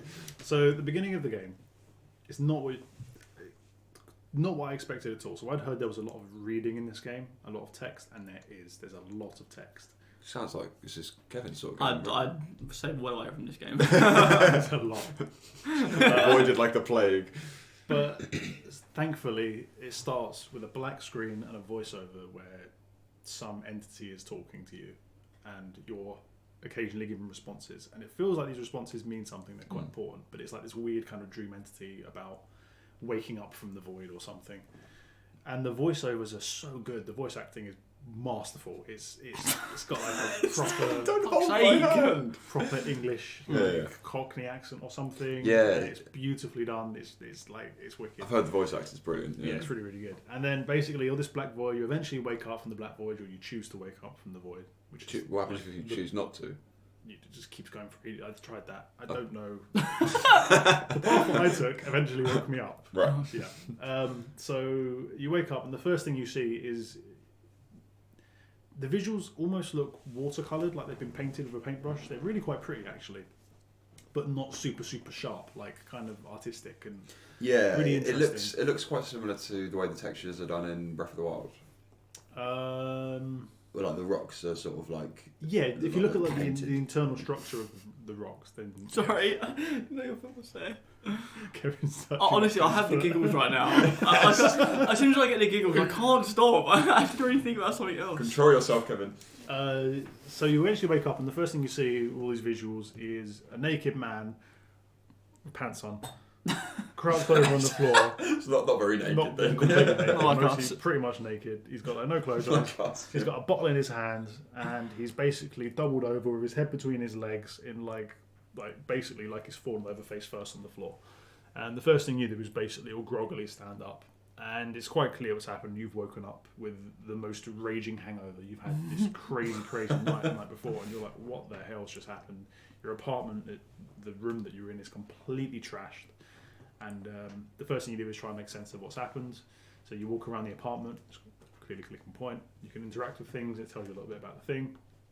And You know, you see a shirt hanging up on the wall, you click the shirt, and your character picks it up and puts the shirt on. Oh, that's cool. You find your trousers. What's that called? Oh no, it's just little things. That's what I like. You have to get dressed, and you can only find one shoe. So that's the first quest. Is you can only find one of your shoes, and then you see a hole in the window, like the window's been smashed, and you do your first little detective bit, and you have to work out how the window's broken, outside in or inside out, and you work out that that's where your other shoe has gone. So you have to walk outside onto the balcony, pick your shoe up, put the other shoe on. So it's your first little taster of the detective side of things. What the hell happened last night? Why have to throw me shoe at a window? I think that starts to come to light a bit later on. So you leave your. I won't go through the whole story, obviously, step by step. Please, I want to know. I'm really excited. It's really interesting. You leave your apartment, and then you meet your first person in the world, who is like your neighbour in this place. It turns out it's like an inn, not an inn, like a hotel that you're staying in. So you're staying in this room, and you're still trying to make sense of what the hell happened last night. And your neighbour's out on the balcony outside, just sort of smoking a cigarette. You're talking to her, and again, she's got a really interesting vocal style, like just very characteristic, very full of personality, just the way she talks. And not every single line is voice acted, but the first most important lines are, so you get a sense of how they sound and what their personality is like and what Just quite a clever way inflections they make, and then you can really go deeper and deeper and deeper into these conversations with people, and then it switches from voice acting to reading, and you get the occasional voice line that comes in, but it really gives you a sense of the characters in the world. So yeah, basically you're a detective who's got a pretty major drinking problem, clearly, and you're in this place called, I think the place is called Disco Elysium, I think, the name of the world or the continent. That makes sense. I was always wondering what that name meant. Yeah, no, I think it is. Yeah. The word disco there's relevance to that. Disco music plays a big part in this world. It's not like raves and clubs that I've seen so far, but people talk about disco music or disco like it's a pillar of society there, like it's a thing that lots of people have in common with each other. There's quite a lot of references and notes towards drinking and drugs and illicit substances and that sort of thing going on. And you're investigating, you find out that the reason that you're in this place, the reason that you're staying in this hotel is you're investigating a murder, and basically there's a man hanging on the tree outside. And your first quest is to investigate this murder. So you meet your partner who's meeting you at the hotel, and the first thing you do is basically just walk around and start talking to people. And the dialogue is really interesting. Like, I said it before, I'll say it again, the characters are all really nuanced and really full and interesting, and you can sense where they fit into the world and what they're doing there and what kind of person they are. Is it one of them? Sorry to interrupt. Is it one of them where every single person you go up to has a dialogue, or is it where you can talk to anyone, pretty much? Or is it where like you have certain characters that when you go up to them they're just like, they're like, oh, I wonder what this is. What a lovely day today. Yeah, oh yes, yeah, exactly. There are moments where there are like crowds, for example. So there's one of the first pillars of the story is there's a massive workers' strike going on in this area. One of the companies that they're striking against is involved in some way in this murder, potentially, all this kind of stuff. That's one of the things we're investigating. But yeah, the strike crowd who are holding up signs and forming the picket line. Not every single person in the audience talks, but the way they do have their little one-liners and bits and pieces makes it work, because they're all chanting together, and you can see that each person is part of that crowd, and there's no completely static NPCs that do and say nothing. Everyone's got a thing. That's good. And there's a couple of people you walk into and they're just like passed out drunk and leaning against the wall, and they might just slur a bit. Okay, we'll leave that guy alone, he's got nothing to say.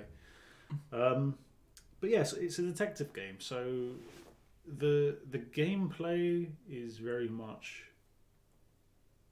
you do go into kind of this detective mode where you can go into focus mode, and you can kind of see like footprints. Batman mode basically. Kind of, yeah, but it's hard to describe. It's kind of like Batman mode, but it's more click and point. It's more like observe and analyze each things, and then make up a hypothesis based on the bits that you've found, and then talk to your partner about that. What do you think of this? This is my theory. Does that make sense to you? And he might say, actually, no, it doesn't make sense, because the tyres on the car that you're talking about are actually wider, and just really little detailed bits and pieces. But there is so much information in this game that it's a bit overwhelming at first. So there's rich history, the people that live there, the reason that they're striking, the reason that they work for these companies, the reason that this man is dead and where he comes from. It's all very grounded in this world. Like, there's a reason behind everything. Everything's really well thought out and written. Yeah, it sounds like it has some solid world building, but there have been many times already where I've spent like 20 minutes or more talking to an individual person, just learning about the world. And I'm glad you're playing this and not me. I've never no time to play this. It's really it's a lot to take in. On the street, it sounds like. But it's a pen and paper role playing game. That's just a saying. It is now, isn't it? We know what each other like, and we're just no, but just the street thing, like it's always up your street, down your street, second on the left street. Yeah, it's on the street, but I mean, there's tons of different stats and things that you can upgrade and level up and whatnot, and some of them do imply that there's combat in the game. I haven't got anywhere close to combat yet, so one of the first things you discover is during this crazy blackout night that you've had before, you've lost your badge, which is a big deal in this police force that you're in, and you've also lost your gun, and that's one of the things that you're trying to do. You need to get your gun back. Pretty sure that's probably a big deal as well. That's a big deal in this game. Like I think in a lot of other RPGs, it would just be like, here's a gun, somebody's got a gun, the gun's gone, never mind, find a new one. In this game, it's like there is now a gun in this small community of real feeling people, and you need to find out where that is, because that's a big situation. That's a problem. There are kids running about, there are all these weird people around, there's strikes going on. If somebody gets a gun and somebody gets killed with your gun, that's a problem. So let's sort that out. Yeah. But you can decide whether you call up the station that you work for and tell them about that. And I haven't died due to damage yet, but one of the ways that you can fail your run is by your morale breaking down so much that you basically lose your mind. So if people humiliate you so much and grind you down, the world just gets too much and you kind of close in on yourself and you just fall apart, and then it shows you, a little after segment and a newspaper clipping of this detective that completely lost his mind and started throwing cans at people in the street and screaming nonsense. So in that case, what you just get reverted back to a previous point where that stopped? You have to reload a save. It's the end of your run. Oh, is it? Yeah. So obviously you can save, and you can save scum if you want to, but it's very much it makes you really consider the impact of the things that you're going to say and the way that you interact with people, and you do end up, by nature of how that mechanic works, interacting with people as if they are real people, and it really just adds to the immersion, because you can be silly and you can say stupid things, but if you get ridiculed and shut down like you're a complete weirdo, you're going to start believing it. Your character's just so nuanced and so evenly manipulated. Your character is. Yeah. Wait, do you reckon it depends on what type of person you are? I don't know. So do you reckon if you was a more aggressive type, people like abusing you would be like, I don't give a shit. Put your middle finger up to them kind of thing, like potentially. Apparently, the dialogue trees in this game are insane. They are nuts. And the way that your character develops around your skill tree, like your personality tree, is mad. Like the difference in actions that you can take is just completely bonkers. Like, so there's a bit in it near the start where there's a security guard or something. Okay. Something to do with where the strikes are, and there's a security guard, and depending on your personality trait, you can like choose to punch him in the face if you're aggressive, or if it's what I'm thinking about, this guy is a tank. Yeah, he's massive. Yeah. I talked to him for a bit, and he's a scary motherfucker. Yeah. Like, he really is. But it's so, the themes in this world are so adult. Like, adult's not the word I'm looking for, but it's 18 plus. There's class wars going on. There's racism. There's war and poverty, but there's also this sense of community, really. And it's all about the world, really. It's all about the world building and exploring it and going about things in your own way. It's a really interesting game. And this game is all based around trying to figure out how this man on the tree died.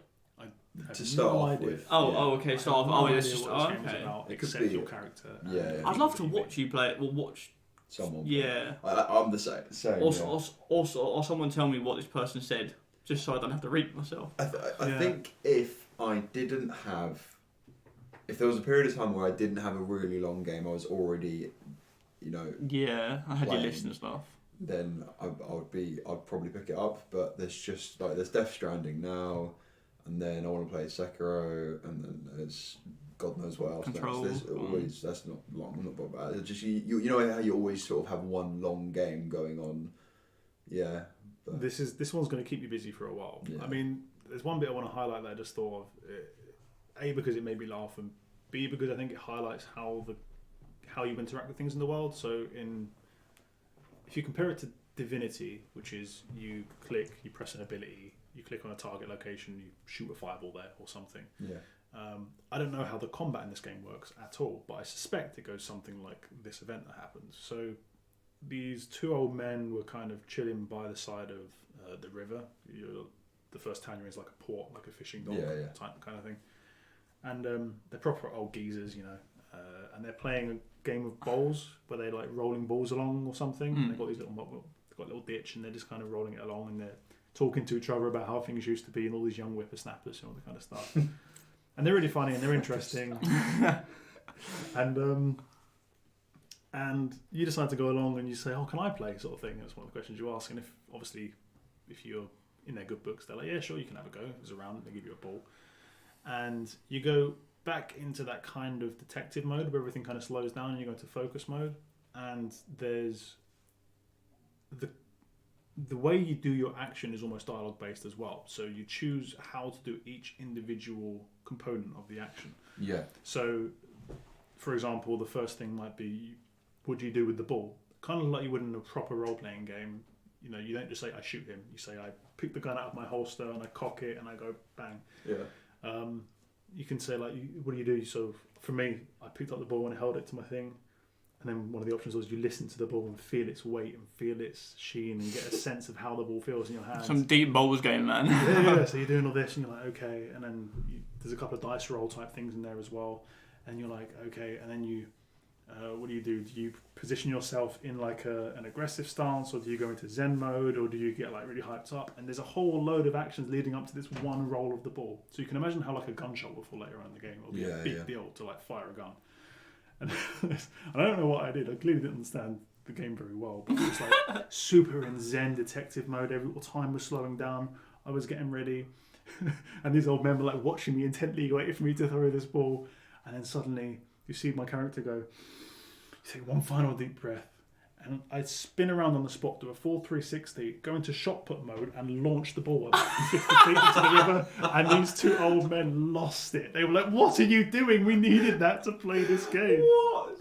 Oh my God. But it's so like, it's so good. Imagine playing that game, you're like, Can What I did I play? just Yeah, do? just lob you. Yeah. Oh, okay. They were pissed at me.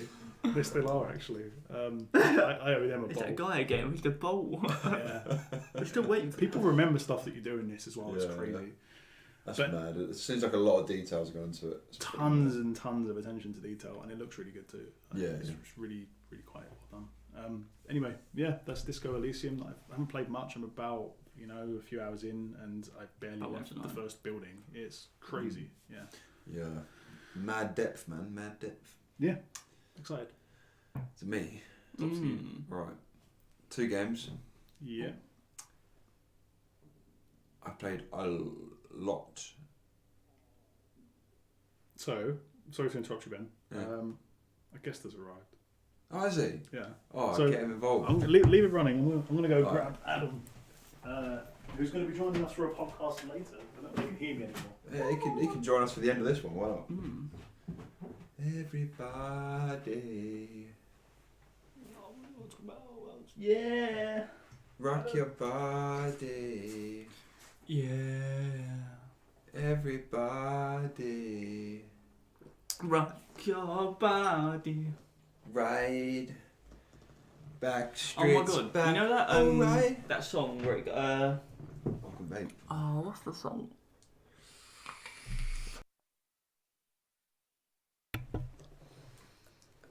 We're back now. Our special guest for the moonlighting of the Outer Worlds has arrived, so he's going to join us for the end of this podcast. Adam, share your lovely voice with everyone. Hello. Hello, I love how you talk. How are you talking to a mic as if we're talking to Hello, everyone. Ben stares at the mic intently. He's talking to it. Not used to this live situation. Yeah. I don't know why I waved as well. How are you, Adam? Good. Yeah, nice drive. Been playing lots of games. Oh, that's what I like He's to been ready. hear. He's getting ready. Hey, wait, he can do what he's been playing as well. definitely. All right, yeah. Tell All us right, all so about hold on. Warm up. So we've talked about Sekiro. Yep. Kevin's been playing Sekiro. Mm. Oh, nice. What do you think? That's brilliant. I'm all for it, but It takes a bit of getting used to, yeah.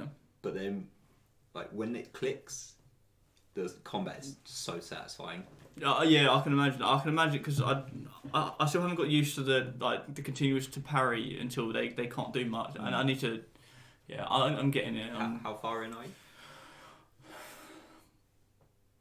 Barely anything. I want to say just because. Is that the first general dude? Yeah. Okay. Yeah. And he's an arsehole and no one likes him. Yeah, you'll get to a point where, like, you just become a god.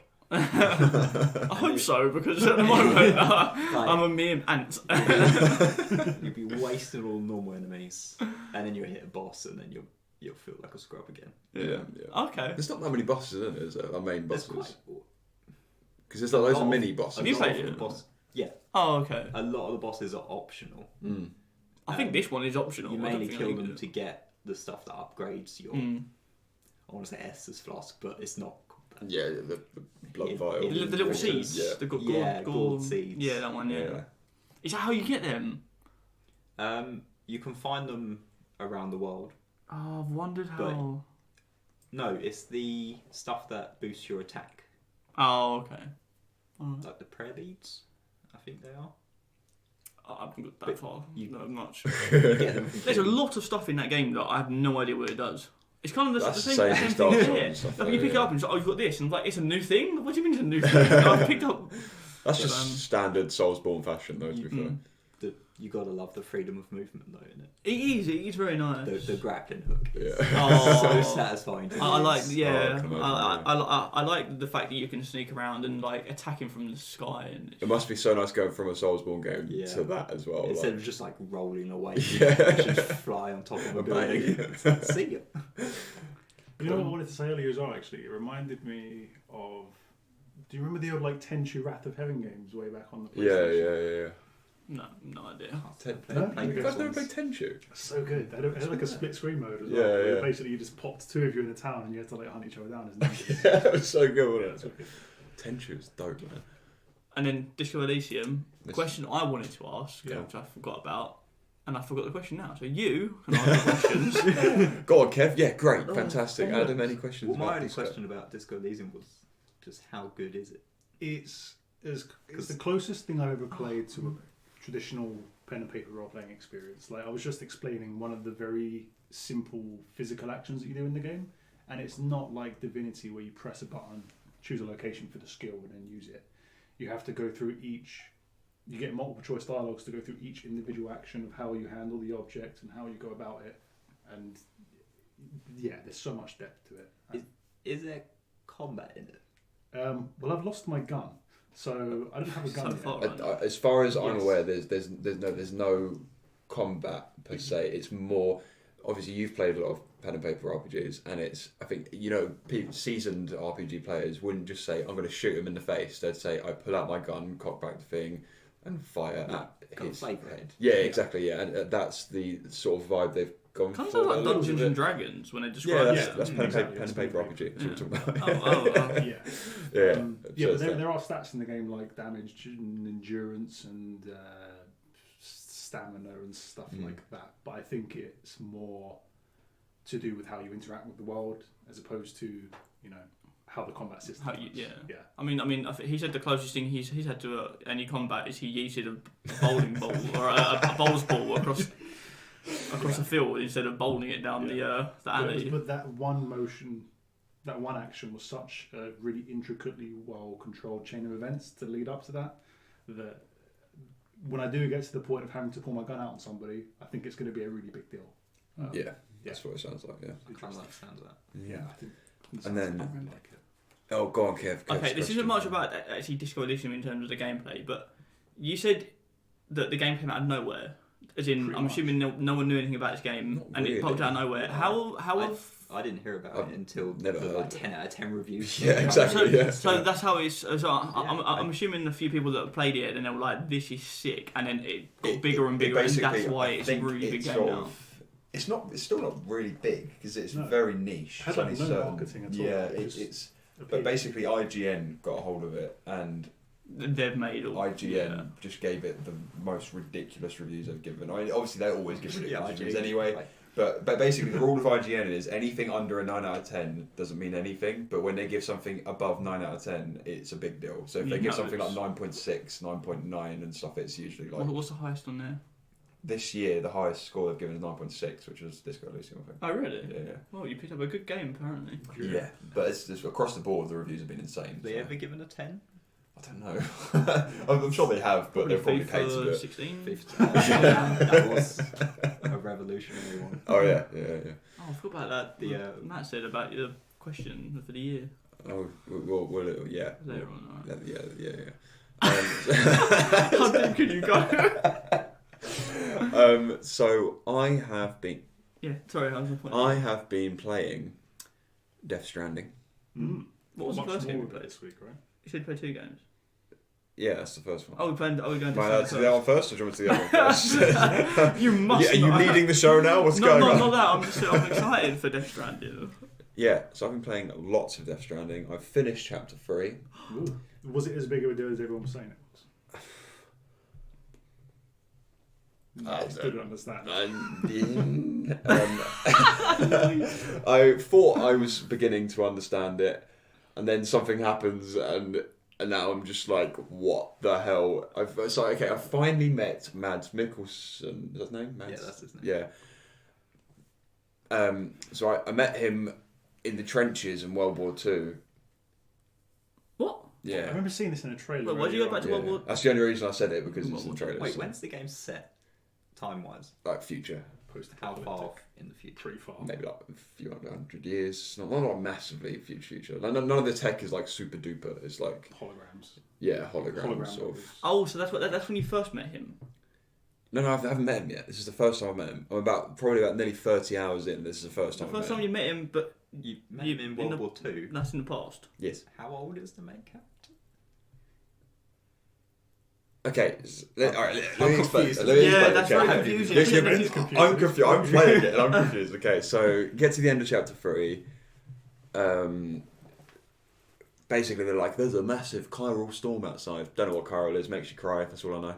And then you walk outside, probably start crying because it's a chiral storm. And then suddenly you're in World War II, and it's then a really shoddy FPS game for like 20 minutes. Oh. FPS. Yeah, you have like an AK-47. First and- person. Well, not an AK, it's Russian, is it? Yeah, it's AK-47. not. I don't think that was AK-47s in World War II, was there? An assault rifle of some No, I think variation. they came later. Yeah. Yeah, so you're shooting people. In first person. No, sorry, no, Third-person third shooter. person shooter. Okay. Yeah. Over the shoulder. Yeah. And it's like really bad. The shooting's like terrible. It's so bad. It's like the worst of the PS2 games, sort of. Probably somewhat intentional, knowing Kojima. Yeah, Like, probably. Is yeah. this We is don't this, want is this people- one of the moments that you're like, this was not needed in a game? Oh, I don't know. I have no idea. I literally have no idea. Why am I in World War II? I don't know. I got hit by the same plane twice. I'm running along, right, and this plane's like, big spectacle, tanks and shit, and this massive plane like comes down and like hits me. Bearing in mind, I'm still futuristic mode and have all this cargo on my back, right, What? in World War Wait, II. you have a gun with you and you're just... Yeah, no, I've still got all my cargo, my little baby strapped to my chest and stuff. I'm running along and I get hit by a plane and all my cargo goes everywhere. I'm like, for God's sake, and I'll pick up all my cargo and turn around and the exact same plane and the exact same animation hits me again.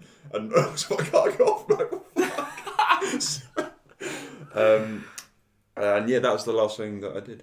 Oh, really? Oh, that's why you don't know. No, so I'm back to the future Oh. again. Was it like a dream? Good film. There's a lot of like time travel-ish related stuff. It seems I so don't- weird. Isn't there the rain that ages you Yeah. as well? You see like the plants Yes. wither and Yeah. die and stuff. And Yeah, but that still does not explain why I was in World War Two. So, Not at all. I'm just trying to get a sense of How do you know it's the World War themes. Two? Does it say? oh, it could be World War One, I suppose, with trenches. I don't know. But it's Play it for 50 a more war, hours a and you might war. find out.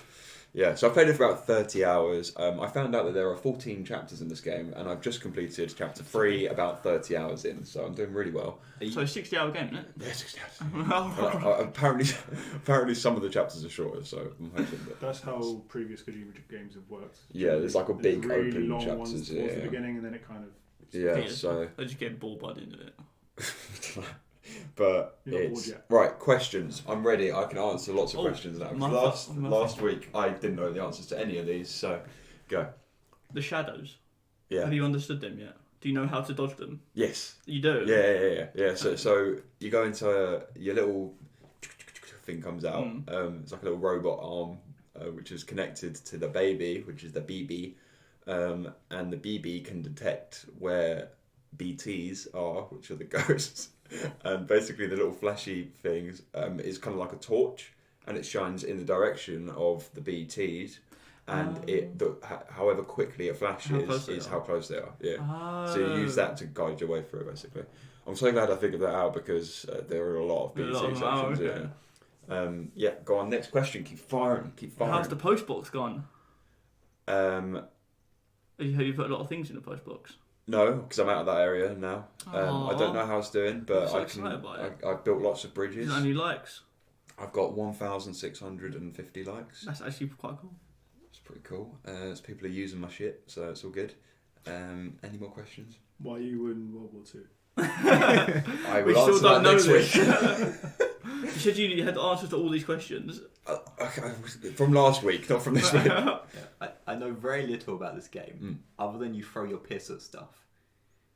You could do that. Yeah, I've read that you throw your piss, you make like piss grenades, and you throw them at the BTs. The blood grenades, you throw them. No, the piss ones. I don't know. I haven't tried the piss ones yet. I don't know how they're effective. Well, my question was going to be, why is your piss effective against these I can answer that as well. horror things? Well, I can't really What is answer the that. acidity? I've seen a clip when you use your shower, and you can pee in it as well, and then it like stores your pee and makes grenades. Yeah. There's some dude that's like obsessed with collecting all of. No, they're not piss all of those, grenades. right? They're hematic grenades. Are called, as far as I know. It's just a fancy marketing term. Sure. What, Yeah, piss yeah. grenades? I'm joking. No. They're still piss grenades, aren't they? I'm pretty sure. No, they're blood.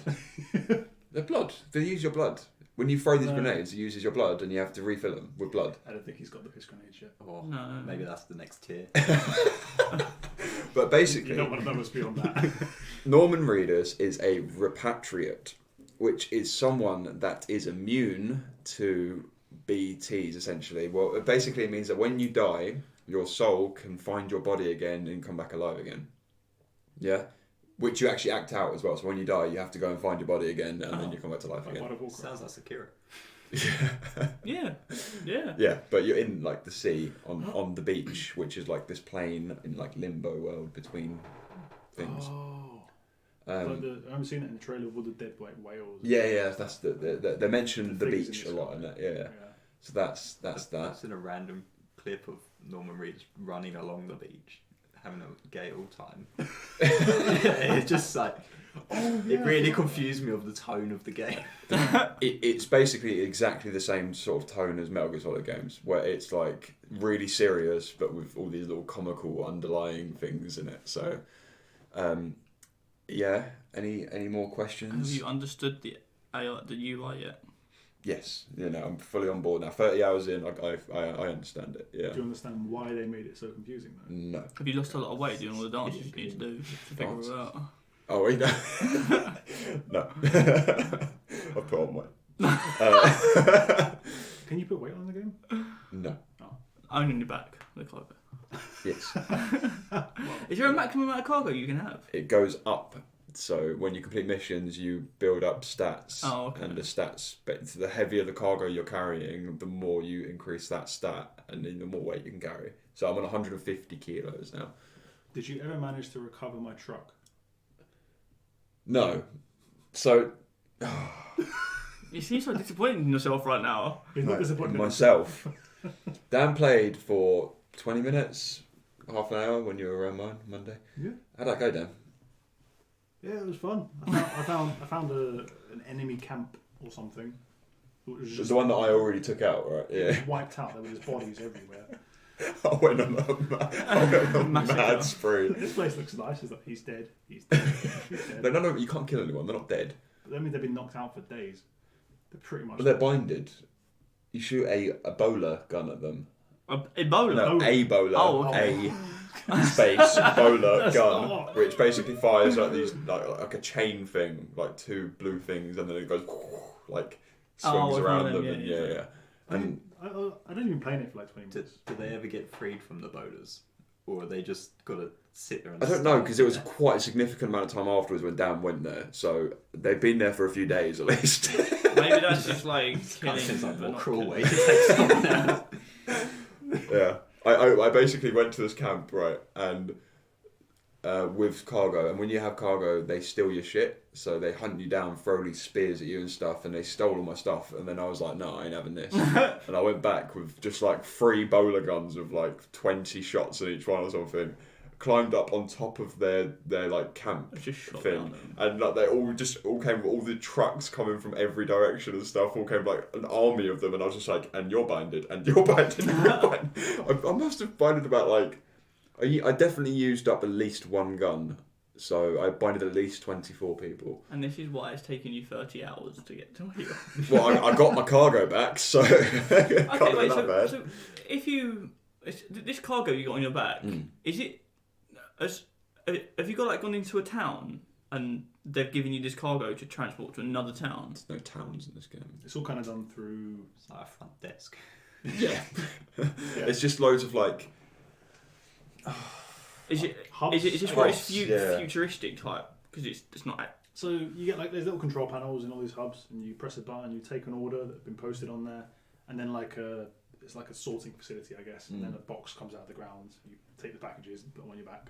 Yeah. Have you got to actually like you just like throw them up on your back or something? Yeah, when you pick Yeah, things up, literally, you literally And launch it and stick it on your back. So It's really accurate as well. Like you can lob it. Like, this pile on your back can get up to like a few meters high, and he literally just lobs it upwards, and it perfectly lands on top. Oh, okay. So, I wasn't sure if it was like you have to throw it and you have to like move your guy around like trying to grab onto it. And... I did find out you can throw cargo though.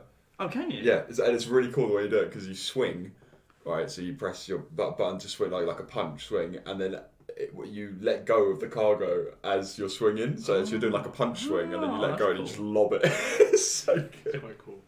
Yeah. I nuked a lake. Go on, anyway. You nuked a lake. Yeah, long story. Yeah, go on. What happened to your truck then? Oh yeah, the truck. So this town camp, I guess you call it, was derelict. Mostly people snoring and whatnot. But there was loot everywhere, so you obviously left out a lot of loot. And there was a truck. I didn't know you could get trucks. I thought you could just have bikes in this game. It's like a motorbike, but you can get trucks as well. So Ben suggested that I take all of the loot, load it into the truck, drive it back to base. Easy win. And there was just like stacks and stacks and stacks. And it took me like 3-4 trips to load this truck up right to the top. Yeah, and then I went for a nice little drive back to your place. Doesn't sound too nice, but it sounds of things. I think the weight of the cargo affects the handling of the vehicle. So that I'm what they going up say? these like cliff faces like this, and I kind of the vehicle tilts to the left slightly as I'm going around this sharp bend, going up the side of a mountain, sort of thing, and the vehicle just slides left, and slides and slides and slides, and I end up in a river basically, but like wedged in between 2 bits of It wasn't just a river, right? There was like this little like tunnel that the river had sort of dug out. Yeah. Yeah, so like a little tunnel coming down the mountainside. And he just came from the right hand side of it, and I was just like, Dan, what are you doing? Dan. And he just sort of like just slowly drifted into this. They just wedged his vehicle right in there. Spent ages like- trying to get it all out. Just like hundreds of kilos worth of materials on it. We were getting all creative, like how can we save this loot? And we were like building ladders, and we were trying to pull things out one at a time. Yeah, it didn't go very Push well. the vehicle. And So that was your Death Stranding experience? that was my only experience with this Stranding. Yeah, Is it still a sick game? I love it. Yeah, it sounds good. Yeah, I love it. I don't feel like I should love it. On paper, it's the worst game ever created, but it's so good. I don't know why I love it so much. I'm excited for you, and I'm excited for your game as well. Yeah, I it's can't see what mad. you've got in play. Yeah. And then anyway, yes, that's Death Stranding. And the other game was Children of Morta. Oh Yes. yeah! Oh, I forgot about this. I'm excited to hear about this. No idea about the game either. Mm. Oh, I'm excited because I have a feeling it's going to be a good one. Mm. Is it a good one? Please be good. Please be good. He's a bit You played it? disappointed. I don't know what it is. Oh, okay. I'm in the dark. Oh, you're in the dark. Isn't it sounds really bad? I've heard the name, but that's as much as I know. Probably heard it from him talking about it on the podcast. Maybe, yeah. He doesn't listen to the podcast, come on. Okay, Children of Morta is a top-down pixel art dungeon crawler Diablo-ish style. Is it very similar to the game you played when you streamed? 80s. Kinda. Certain elements of the Yeah. Other than the pixel, a bit more pixelated. Is it? visually different. Visually is very Oh, different. okay. yeah. Okay. The pixel art is stunning. Like some of the Okay, probably the yeah. best pixel art I've ever seen. And the the story is very good.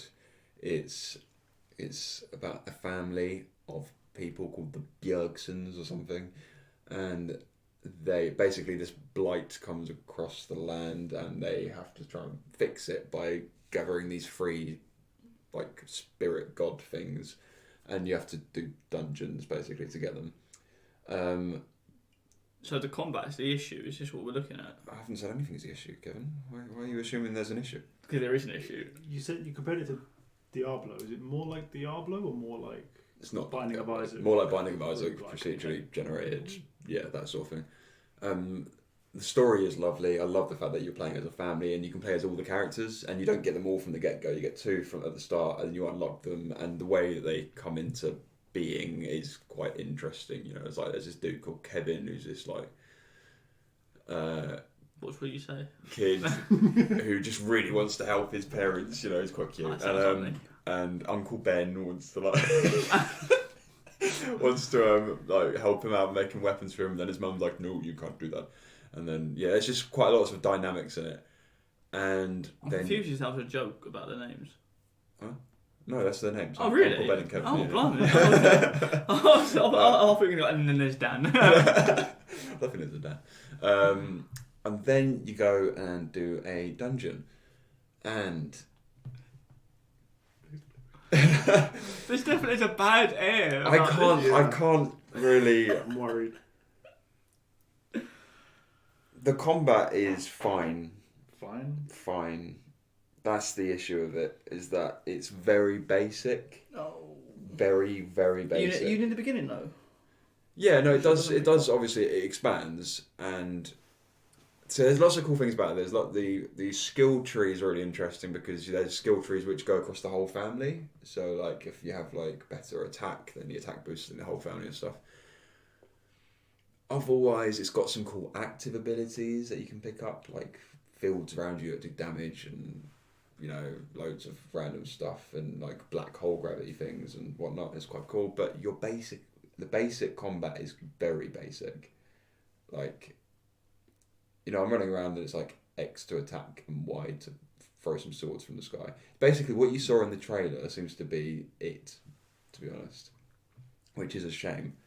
And it feels like a proper grind. So what they've tried to do is basically make this game like a bit of everything, and because they've done that, it feels lacking in everything. Oh yeah. That's the issue. They've basically gone, right, lots of people like procedurally generated, that sort of There's style. like 6 of them on the board. Yeah, and you know they like that, and people like stories. Why can't we make like a story-based game which is procedurally generated? You know.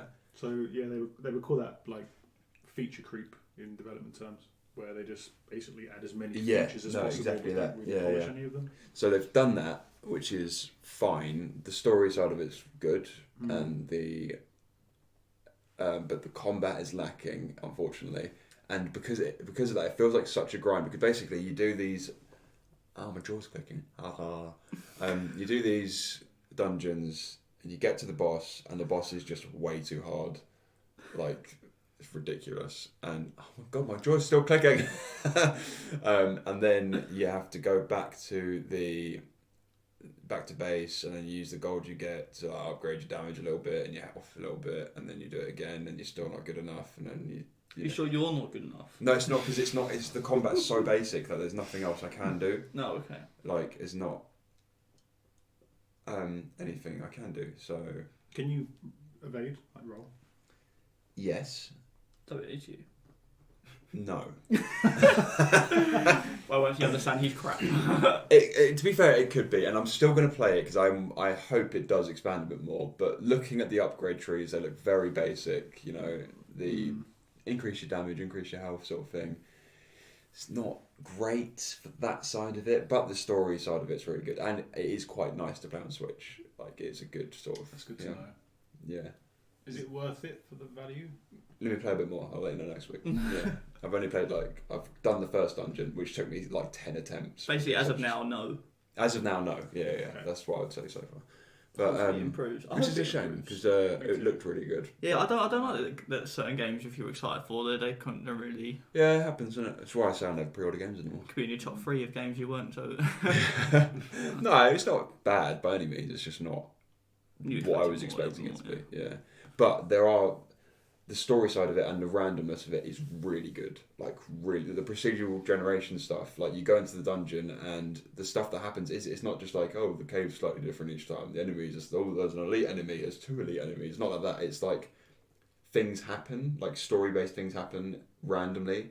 So, like, you go into this room and there's a wolf cub fighting off these things. It's so cute. I was so sad. I've heard about it. Little wolf cubs fighting off all these like big ghoul things and the wolves. Oh god, I'm gonna cry. The cub's mum's behind the cub and had defended the cub from all these ghoul thingies, and then until she's injured now. yeah, and she's been like torn to pieces basically, and then the cub's defending her body. It's so sad. And yeah, you have to kill all the little ghouls. I'm actually crying Good, a little yeah. bit. The ghouls, and then you rescue the cub and you take the cub back home, and then the cub's not very well. So then from then on, you have to get like healing. You have to find these 6 herb things to make a healing thing. So lots of stuff that happens in the caves does actually have quite a meaningful impact outside of it. That's cool. I just wish that the combat skill tree side of it was a bit more in depth. Yeah. To be honest. But Hopefully, when you get more abilities and more synergy between your skills, it will start to yeah, click yeah. a bit more. It just worries me that I look at the bottom of the screen and I see X is basic attack, Y is this ability, and That's a this is shame. another ability. That's it. It's a bit Have you That's looked at a combat like true combos combo. like could you not combine attacks and abilities? Yeah, a little bit, not much though. It's not enough to combine. Like, Okay. you know what I mean? Like for example, I had the black hole thingy sucked everyone in, and then I had with the archer girl, I can shoot an arrow up and it does like splash damage. You know what I mean? It's not like anything. Is it easy to flick through the characters? You play one character on each run. Oh really? Oh, Yeah, I thought so it was you like pick a. No, you pick a character and do it, but it's just quite cool at the same time though. And so you level up each character and whatever and trees. So and is, whatnot. is there nothing in the dungeon that like you can pick up to affect how the combat happens? Kind of like Hades. Yes. Like the basic controls of Hades are the same, just light attack, heavy Hades attack. Hades is probably a good dodge. example then. It's very similar to that. Yeah. Pickups you get change your playstyle. Yeah, how does the roguelike go into that? That's probably the bit that's lacklusting the most, I imagine. That's the bit where it's every item I've picked up so far has been a bit naff. It's been a bit like, But you lose it at the end of the run. yeah, a bit like, oh, more crit damage. The active ones, like I said, were quite cool, but that basically just adds one extra ability. And because your standard attacks are so basic, there's not any interesting combinations you can do and stuff. So, yeah, If the items are interesting enough, you can get away with basic combat. Because like Binding of Isaac's a good example. yeah, exactly. The that, combat yeah. in Binding of Isaac is It's so awful. simple. Yeah. Press the arrow button, hit the enemy. Yeah. Yeah. Yeah, But but it's Binding of the Isaac is items an that- example of how it's done right. Yeah, Yeah. but then that game is pretty much just that, isn't it? The whole premise of that game is to just build some crazy monstrosity that can do this. There's a story. I You've suppose. got to kill your mum. Yeah. And then kill Satan. Yeah, yeah. And then Kill Jesus God. at one point. something like that. Go to a weird delirium. Gets a bit mad towards the end. But Children of Morta, I don't know yet. The only thing that's keeping me going with it is the story side of it, which I love. And this like saving that wolf cub was just the best moment ever. Did you get to keep him and use him? Yeah, you get to keep him. I don't know how it impacts it yet because I haven't healed him yet because I need to get all those herbs first. Come on. I'm trying, man. I've only got Little 2. doggy needs help. No. Is it Switch only? No, it's PC. Oh. It's been on PC for a few months, but it's.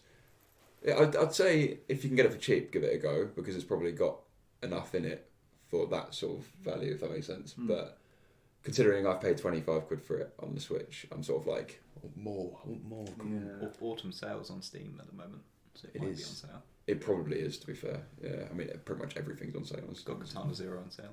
Did you? Yeah. Yeah. This house is haunted. Now. I don't know what that was. I don't know how I that think even it's happened. No, picture it must have been frame. my voice. It's just so deep that it's just Vibration. resonating. Oh yeah, people can't see us, can they?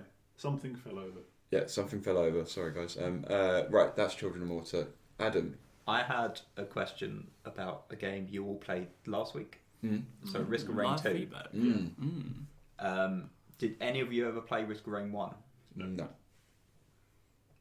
Okay. Did Why? you? Yeah, I did. That's Okay.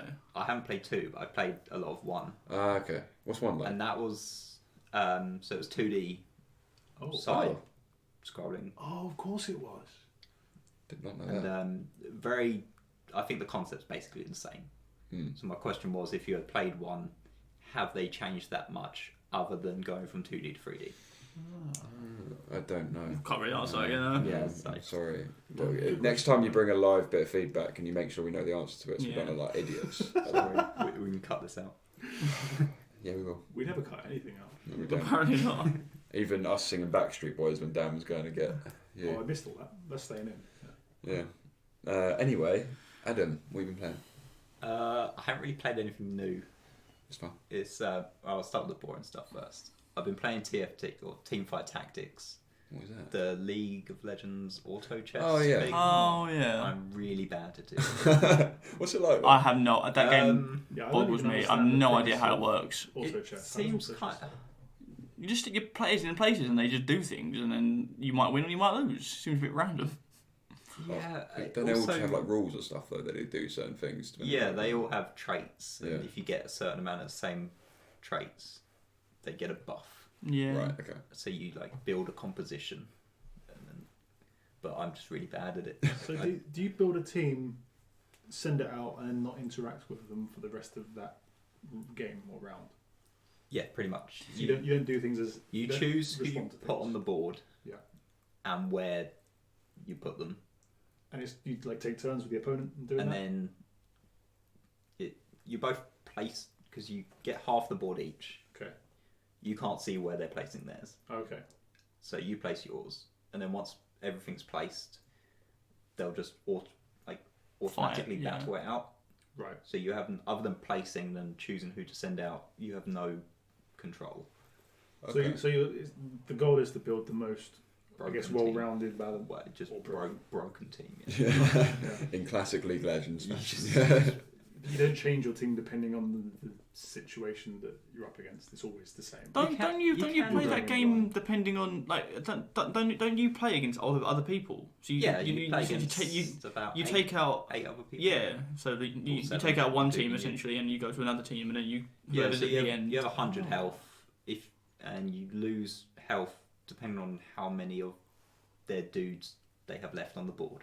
Okay. So if their whole team's up, you're going to take loads of health damage. But if they've got just one dude up, pretty negligible. But I find that you can get too invested in one build, and it's just not working. Yeah. I find it really hard to Switch Try up. something new. change it. Right. Yeah. Like I feel like it's not very forgiving for going the wrong build. Yeah. And I feel like I just get super unlucky as well. Because It's the kind way of it works unfortunate. is if you get 3 of the same champion, it becomes a 2-star champion. If you get 3 2-star champions, they become a 3-star champion. Right. 3-star's like late game stuff. I never seem to get 3-star things. The game just Is it hates me. like random? You get a You get a shop at the bottom, Yeah, you get a pick of 3, I think. and you get a pool of 5, 5, huh? but you can re-roll it for gold. Okay. And the gold you buy items? That No, you was the- like flabbergasted, isn't it? The items, So No, I'm trying to. which is really annoying, are completely RNG. Oh, they are. Okay. You have no control. Oh, okay. running gun. I've heard that You get a little bit of control over what items you get. So, midway through each round, there's like a roulette thing. It's basically like, depending on how far down the leaderboard you are. So the bottom place gets first pick, and then top place gets last pick. Kind of like getting the blue shell of Mario. Yeah, Mm. and it'll have like 8 or 9 different champions each with like an item, and you. Oh god, this sounds so confusing. Yeah, there's no tutorial. Oh really? Bloody hell. So I went into my first game. I didn't even know how to get a 2-star. So I had this team of 1-stars, and I was just getting destroyed. I came Sounds last. Awfully confusing. Oh, and I've heard the tier of the goddess, or what do I call it? Is that the one the mana one is useless because every single time I've ever seen anyone play it, they always have them on the side, and they never choose them to add them to any of your characters. I don't know why. You don't know It's what's going on. or what's broken. Anything I play against just seems to be broken, and anything I play There is is nothing. Yeah, it's rubbish. good. Something, I guess, relaxing about it though, because you just kind of press go. No, I just get mad. I thought it would be kind of a zen game. What's with the bit where you can during the games you kind of run around the board with your character? That's literally just it. That's all you do. There's no point of it. You have a little like mascot thing. Yeah, and you just run around the board for no reason. I saw it and I was like, can you attack with him? No. You just run around the board and you just do The anything. higher your health, or like the higher your level, the bigger it gets. But that's about it. Jesus. Oh. Weird. There's rounds where you don't go against a person, you kill minions, and these minions are where you get your items. Oh. And you use your little dude to collect the items when they drop. Oh, big That's- stuff. That's it. That's important to be fair. They're basically just a money sink because But you can get prettier ones Oh right. if you spend a certain amount of money on chests. This game has not attracted me whatsoever. But it's cool that it's Seen a new set of rules for like a new type of It's, game, if that it's makes not sense. really new though because they basically just copied the Dota one. Yeah, Underlord. Oh yeah, I get that. I mean, like, Yeah. yeah, but that's not even been around that long, has it? No, No, but it's literally just like Dota Underlords came out and then Oh, I League get just that, copied yeah. no, it. there was Lots of a auto mod on Dota. Yeah. Which was effectively Underlords. Oh really? But then Oh, Dota was And then the one- Dota made an official one. Yeah. And then League made one. Now Hearthstone's made one. bloody hell. So that's what I'm saying. It's a new They're sort of the medium. flavour of the month. Mm. Yeah. You know how like everyone had a Battlegrounds phase. Yeah, this yeah. is it. Auto chess phase. Cool. Cool. What else been playing? Age of Empires 2, Definitive Definitive Edition. How is Game it? Pass. Definition. No, Definition. Definition. Def Edition. Does it feel good? Does it feel like It nostalgic? looks really good. I've heard it was good. Yeah. And The cheat Sorry. story. when you destroy a building, I've seen that. Oh, it crumbles looks properly, really cool. Yeah. Yeah. It plays really well. Does it play exactly the same as the original? Did you play the original? They've added stuff. Okay. Okay, that's good. I think so. They've added a new campaign, 3 campaigns That's cool. focusing on Khans. Okay. I don't know how much history you know, so I won't go into any more. Genghis. He's already in it. Oh, Kublai He's in Khan. like the base one. what other Khans? Amir Khan? No. Amir Khan. Yeah. Yeah, Amir Khan. And Imir Khan. I can't. You mean like Kublai and Genghis and those guys? So they're already in it. It's sort of the lesser known ones. Okay. Steve. But like the Mongols, Steve- like the Mongols basically. Yeah, or like offshoots, or the people that came Oh, after okay. them. That's pretty cool. There's one focusing on the founder of the Timurid dynasty called Tamerlane. Oh yeah, him, Yeah, he's after Genghis. I won't go into any more. It's not gaming. All of our related. listeners are just But like. is it historically accurate-ish, as far as you know? Well, as far as I know. Yeah. Did you know this stuff before you played the game? Or I'd was the game heard of the described as stuff? guys, but I didn't really know in detail about them. It's not really my period. Cool. But yeah, they've added some new civilizations, I think, Nice. possibly. I like your question. Are the cheat codes still in it?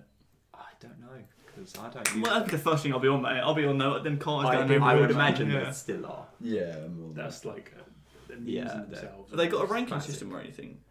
I believe so. Ooh. I think they've got a ranked multiplayer. You top. I don't do multiplayer. Oh, The sound effects are the same. Yeah, I think so. That's good. I'm Let's the talk car. about soon. Yeah. Yes. And the Wallaloo. Got all Love the it. classics. Mm.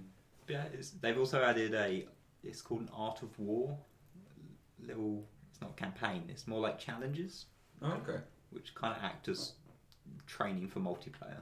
Cool. Mm. So it teaches you how to like rush feudal age That's cool. That's really cool, actually. Mm. and stuff like how to defend a rush from the enemy, Yeah. how to rush an enemy, Right. and How to do funky gaming. you can get like tactics, bronze, basically, silver, or gold medal on them. yeah. Mm. It's a good idea. I like that. Yeah, because the actual tutorial campaign is so basic. Yeah. It's not Usually is. really. It's like how to build a dude. Yeah. Yeah. Yeah. It's not that helpful, No. to be honest. If you've played any RTS, I'm Yeah. sure you can figure it out. This Cool. is on Game Pass, isn't it? It is, yeah. Oh, I'd love to play It this. is. I don't have Game Pass. I don't know. I know he hasn't got Game Pass. I don't have Game Pass. How much did it cost? Well, I had the HD one already, so it didn't cost as much because you get a discount. I think How much? £12. Oh, nearly 3 months of Game Pass, 3 months of Mm. Game Pass. of which you would have got it with it.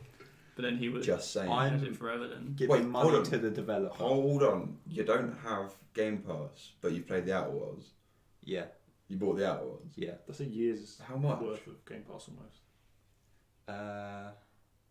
However much it was. Like 40 quid. We Something sound like like that, proper yeah. shields right now. Oh man, how can you do that knowing that you could just play it for like £4 a month? Because I'm giving money back to the That's true. gaming. Think about They it. do get money, you know. They're not, Stop they're paying not robbing people, them.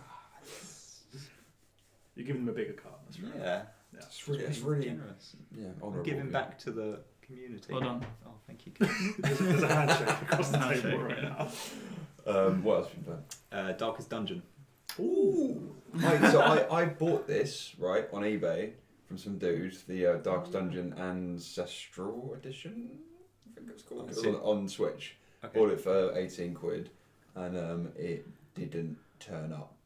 So a month later, it didn't turn up. So Lewis_P, you're a prick. Continue. You're missing out. It's a good game. Why didn't you actually when you get your money back? I did. Oh. But he's still a prick. Because I had to wait for a month to get a refund. Yeah, it's got a weird difficulty spike. Has it? It'll just go from quite easy. You'll do a dungeon, no effort, Mm. and then the next one you have a total party wipe. Yeah. You're like, well, okay. I've heard it's, yeah. By the way, I have it's- no idea what this game is, so I don't know what party wipe means. Or your whole party dies. So you Did take you play with other people? you go into a dungeon, and you take 4 characters. You'll have an objective, so like clear all the rooms, kill a boss, Whatever it is, collect some stuff, and yeah, basically survive the dungeon. But you have health and sanity, Oh, okay. and the sanity goes up so quickly. Ah. And your guy will That's almost like your timer, is it then? kind of, but there are ways to reduce it, just not a lot. Mm. And when you hit 100 sanity, your guy has like a coin flip. He can either lose his mind and get a trait like paranoid or sadistic or masochistic, Mm.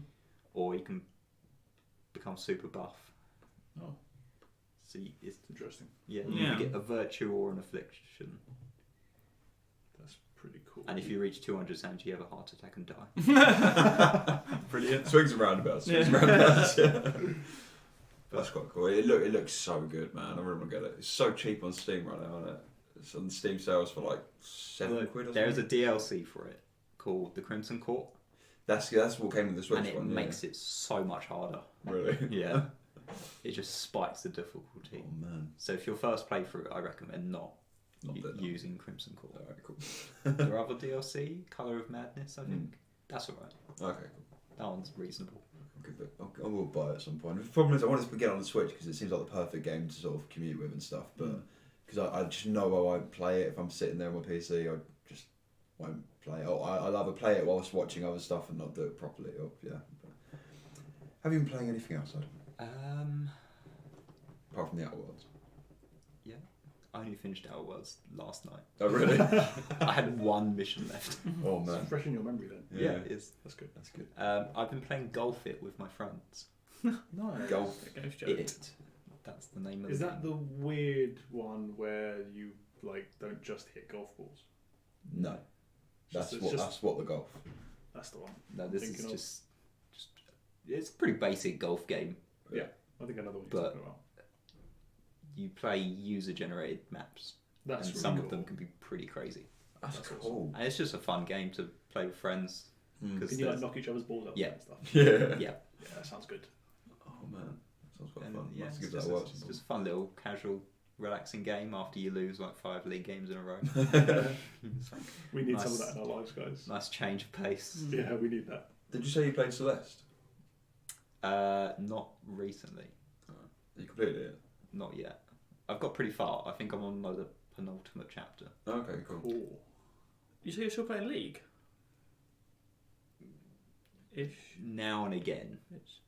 I'm No. never alone though. No, I'm not. I feel like I've gone past that, and well, actually no, I said the FIFA stage, but I'm still really tempted to wanting to get it.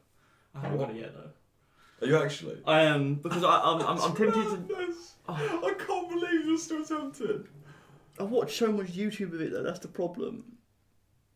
That's my problem yeah. with it. It's the marketing Man. for you. Anything else, Adam? Probably is, but can't think of it. off the That's top all of my good. head. That's Yeah. enough. I've got stuff lined up. So I've Yeah. got Axiom Verge lined up. I've got that. I've had it for ages, Yeah. and I did like the very first bit, Mm. and I got stuck. I couldn't figure out where to go, so I rage quit. Fairs. And Katana Zero is all installed and ready to go. Nice. We're done, yeah? We're done? We're done? Happy? Yeah. I mean, Happy? I could talk about Borderlands. No. No, go for it. You want to talk about Borderlands? Cool. I haven't completed it yet. Okay. So I'm way behind. Do you like it? Yeah, I am. Yeah, it's good. The, Is it story, actually the game- story's a bit naff. It is, isn't it? Yeah. Like, But it's still Game of the Year material. oh, I remember what else I've been playing. Which How many games have you played? Yeah, I know. I like to diversify. Fair enough. Star Wars Jedi Fallen Order. Oh, it's gone. You're making him very angry right Yeah. now. I feel like I've made more. I don't know how far have you got through it. Oh, not that far. I'm maybe 4 planets in, and I've just gone back to a planet I've been to previously for the first Okay, time. I think I've made more progress. What do you think of it? I really enjoy it. Oh man, stop! The, I can't. the combat is like a Sekiro light, Mm. which I'm playing it on the hardest difficulty Okay. because I like You're a I like to badass. punish myself. You are in this kid. Well, to be fair, if you're going from playing, you know, like, what all the Dark Souls games Yeah. and Sekiro Yeah. and Bloodborne, so I'm presuming this probably feels significantly This is- easier. It feels like one of them games that would really benefit from the difficulty spike. Yeah, It's well, it's really because of the gratifying. way they do difficulty. I think you mentioned it last time. They don't just buff the stats of the guy; Yeah. Mm. they change how they fight. Oh yeah, Yeah. good point. Yeah. Yeah, How, yeah. how So aggressive they are. They'll be more aggressive. They'll do more damage, but That's quite cool, actually. I like that. Changes the parry window as well. Yeah. I think. yeah, they make the parry window so much smaller. Yeah. Yeah. And it just feels good because it makes even a small group of stormtroopers feel like a threat, Yeah. and you have to be quite tactical in how you take them down. Yeah. Whereas in other like Star Wars games, you could mow down an army of stormtroopers. Force Unleashed. Yeah, Flailing that lightsaber about. and like when you meet a purge trooper, they're actually a threat. Yeah. Like you can't. I'm definitely going to play it on the harder difficulty. 100%. And- Yeah, I wish I hadn't chosen it for Game of the Year because now I kind of have to rush through it and force myself You haven't to. chosen it. What are you talking about? No, I mean to play it before Game of the Year. Also, you get to customize your lightsaber, Yes, which is always a bonus. it's so cool. All right. Good, haven't we? I won't say any more of that because spoilers. Yes. Good. All right. Let's call it there. Episode 11. Special guest for a moment, Mr. Adam. That's the end of the podcast. It's Gibbon's poem. You Do you did. want me to do it? Missed Do you Kevin's want phone. me to do it and like try not want to laugh or do any? Yeah. So maybe we Yeah, can get it. so- Everyone, Closing off. closing off. Thank you for listening. Those that made it to this point. Those that didn't make it to this point, you suck. Please leave us a rating and a review on iTunes and whatever podcast platforms, and just show us a bit of loving. And Kevin, show us how they can give us some verbal loving.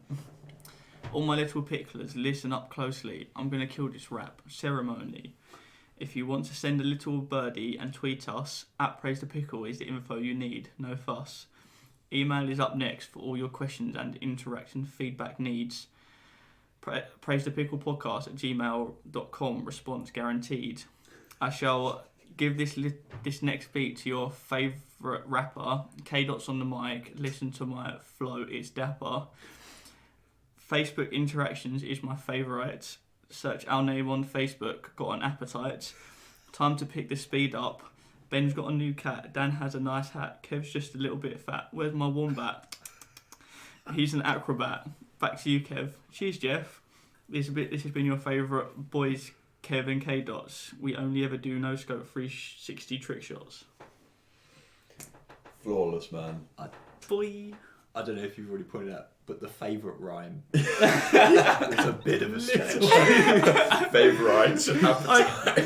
Halfway through it, I was like, I have to remember that bit of favourite. Nice. Other Very than good. that, Sick That's balls. decent. Yeah. Alright, quickly. Twitter. Oh, Twitter, @PraiseThePickle. Email. PraiseThePicklePodcast@gmail.com. Facebook. Search Praise the Pickle on Facebook. Instagram. Praise the Pickle Podcast. We're on iTunes. We're on Spotify. We're on Podbean. We're on Google Podcasts. We're on all these other podcast places. This is for all them. of you people who have said. All of you. Yes, there have been multiple people Yes. who have said about Said. about wanting it on these platforms. On We've those got them platforms. We for did you. it for you. We did it for you. So if you ain't listening, You suck. yeah, really, like, I mean, if you're not listening, you can't hear it, but you get the picture. Yeah. Go. If you're listening, but your friend ain't listening, tell him he sucks. And Or she send sucks. us feedback. And yeah, send us some Anything. feedback. That biscuit question was dope, man. Yeah. We talked give about us another biscuits biscuit. for 20 minutes today. Exactly. Great. And just to Oh. finish it off, what's your favourite biscuit to dunk? Favourite biscuit's a dunk. Oh, it's got to be a bourbon. Hey, it's two Bam, for Bourbon. two Bourbon. All I right. think Bourbon's the winner today. Yeah. Bourbon is the winner. Bourbon is the biscuit of the podcast. Love you all. Everyone say goodbye. That was Pickle. a weird episode. See ya. Pickle. Pickle. Pickle. Pickle. Pickle. Pickle. Pickle. Pickle.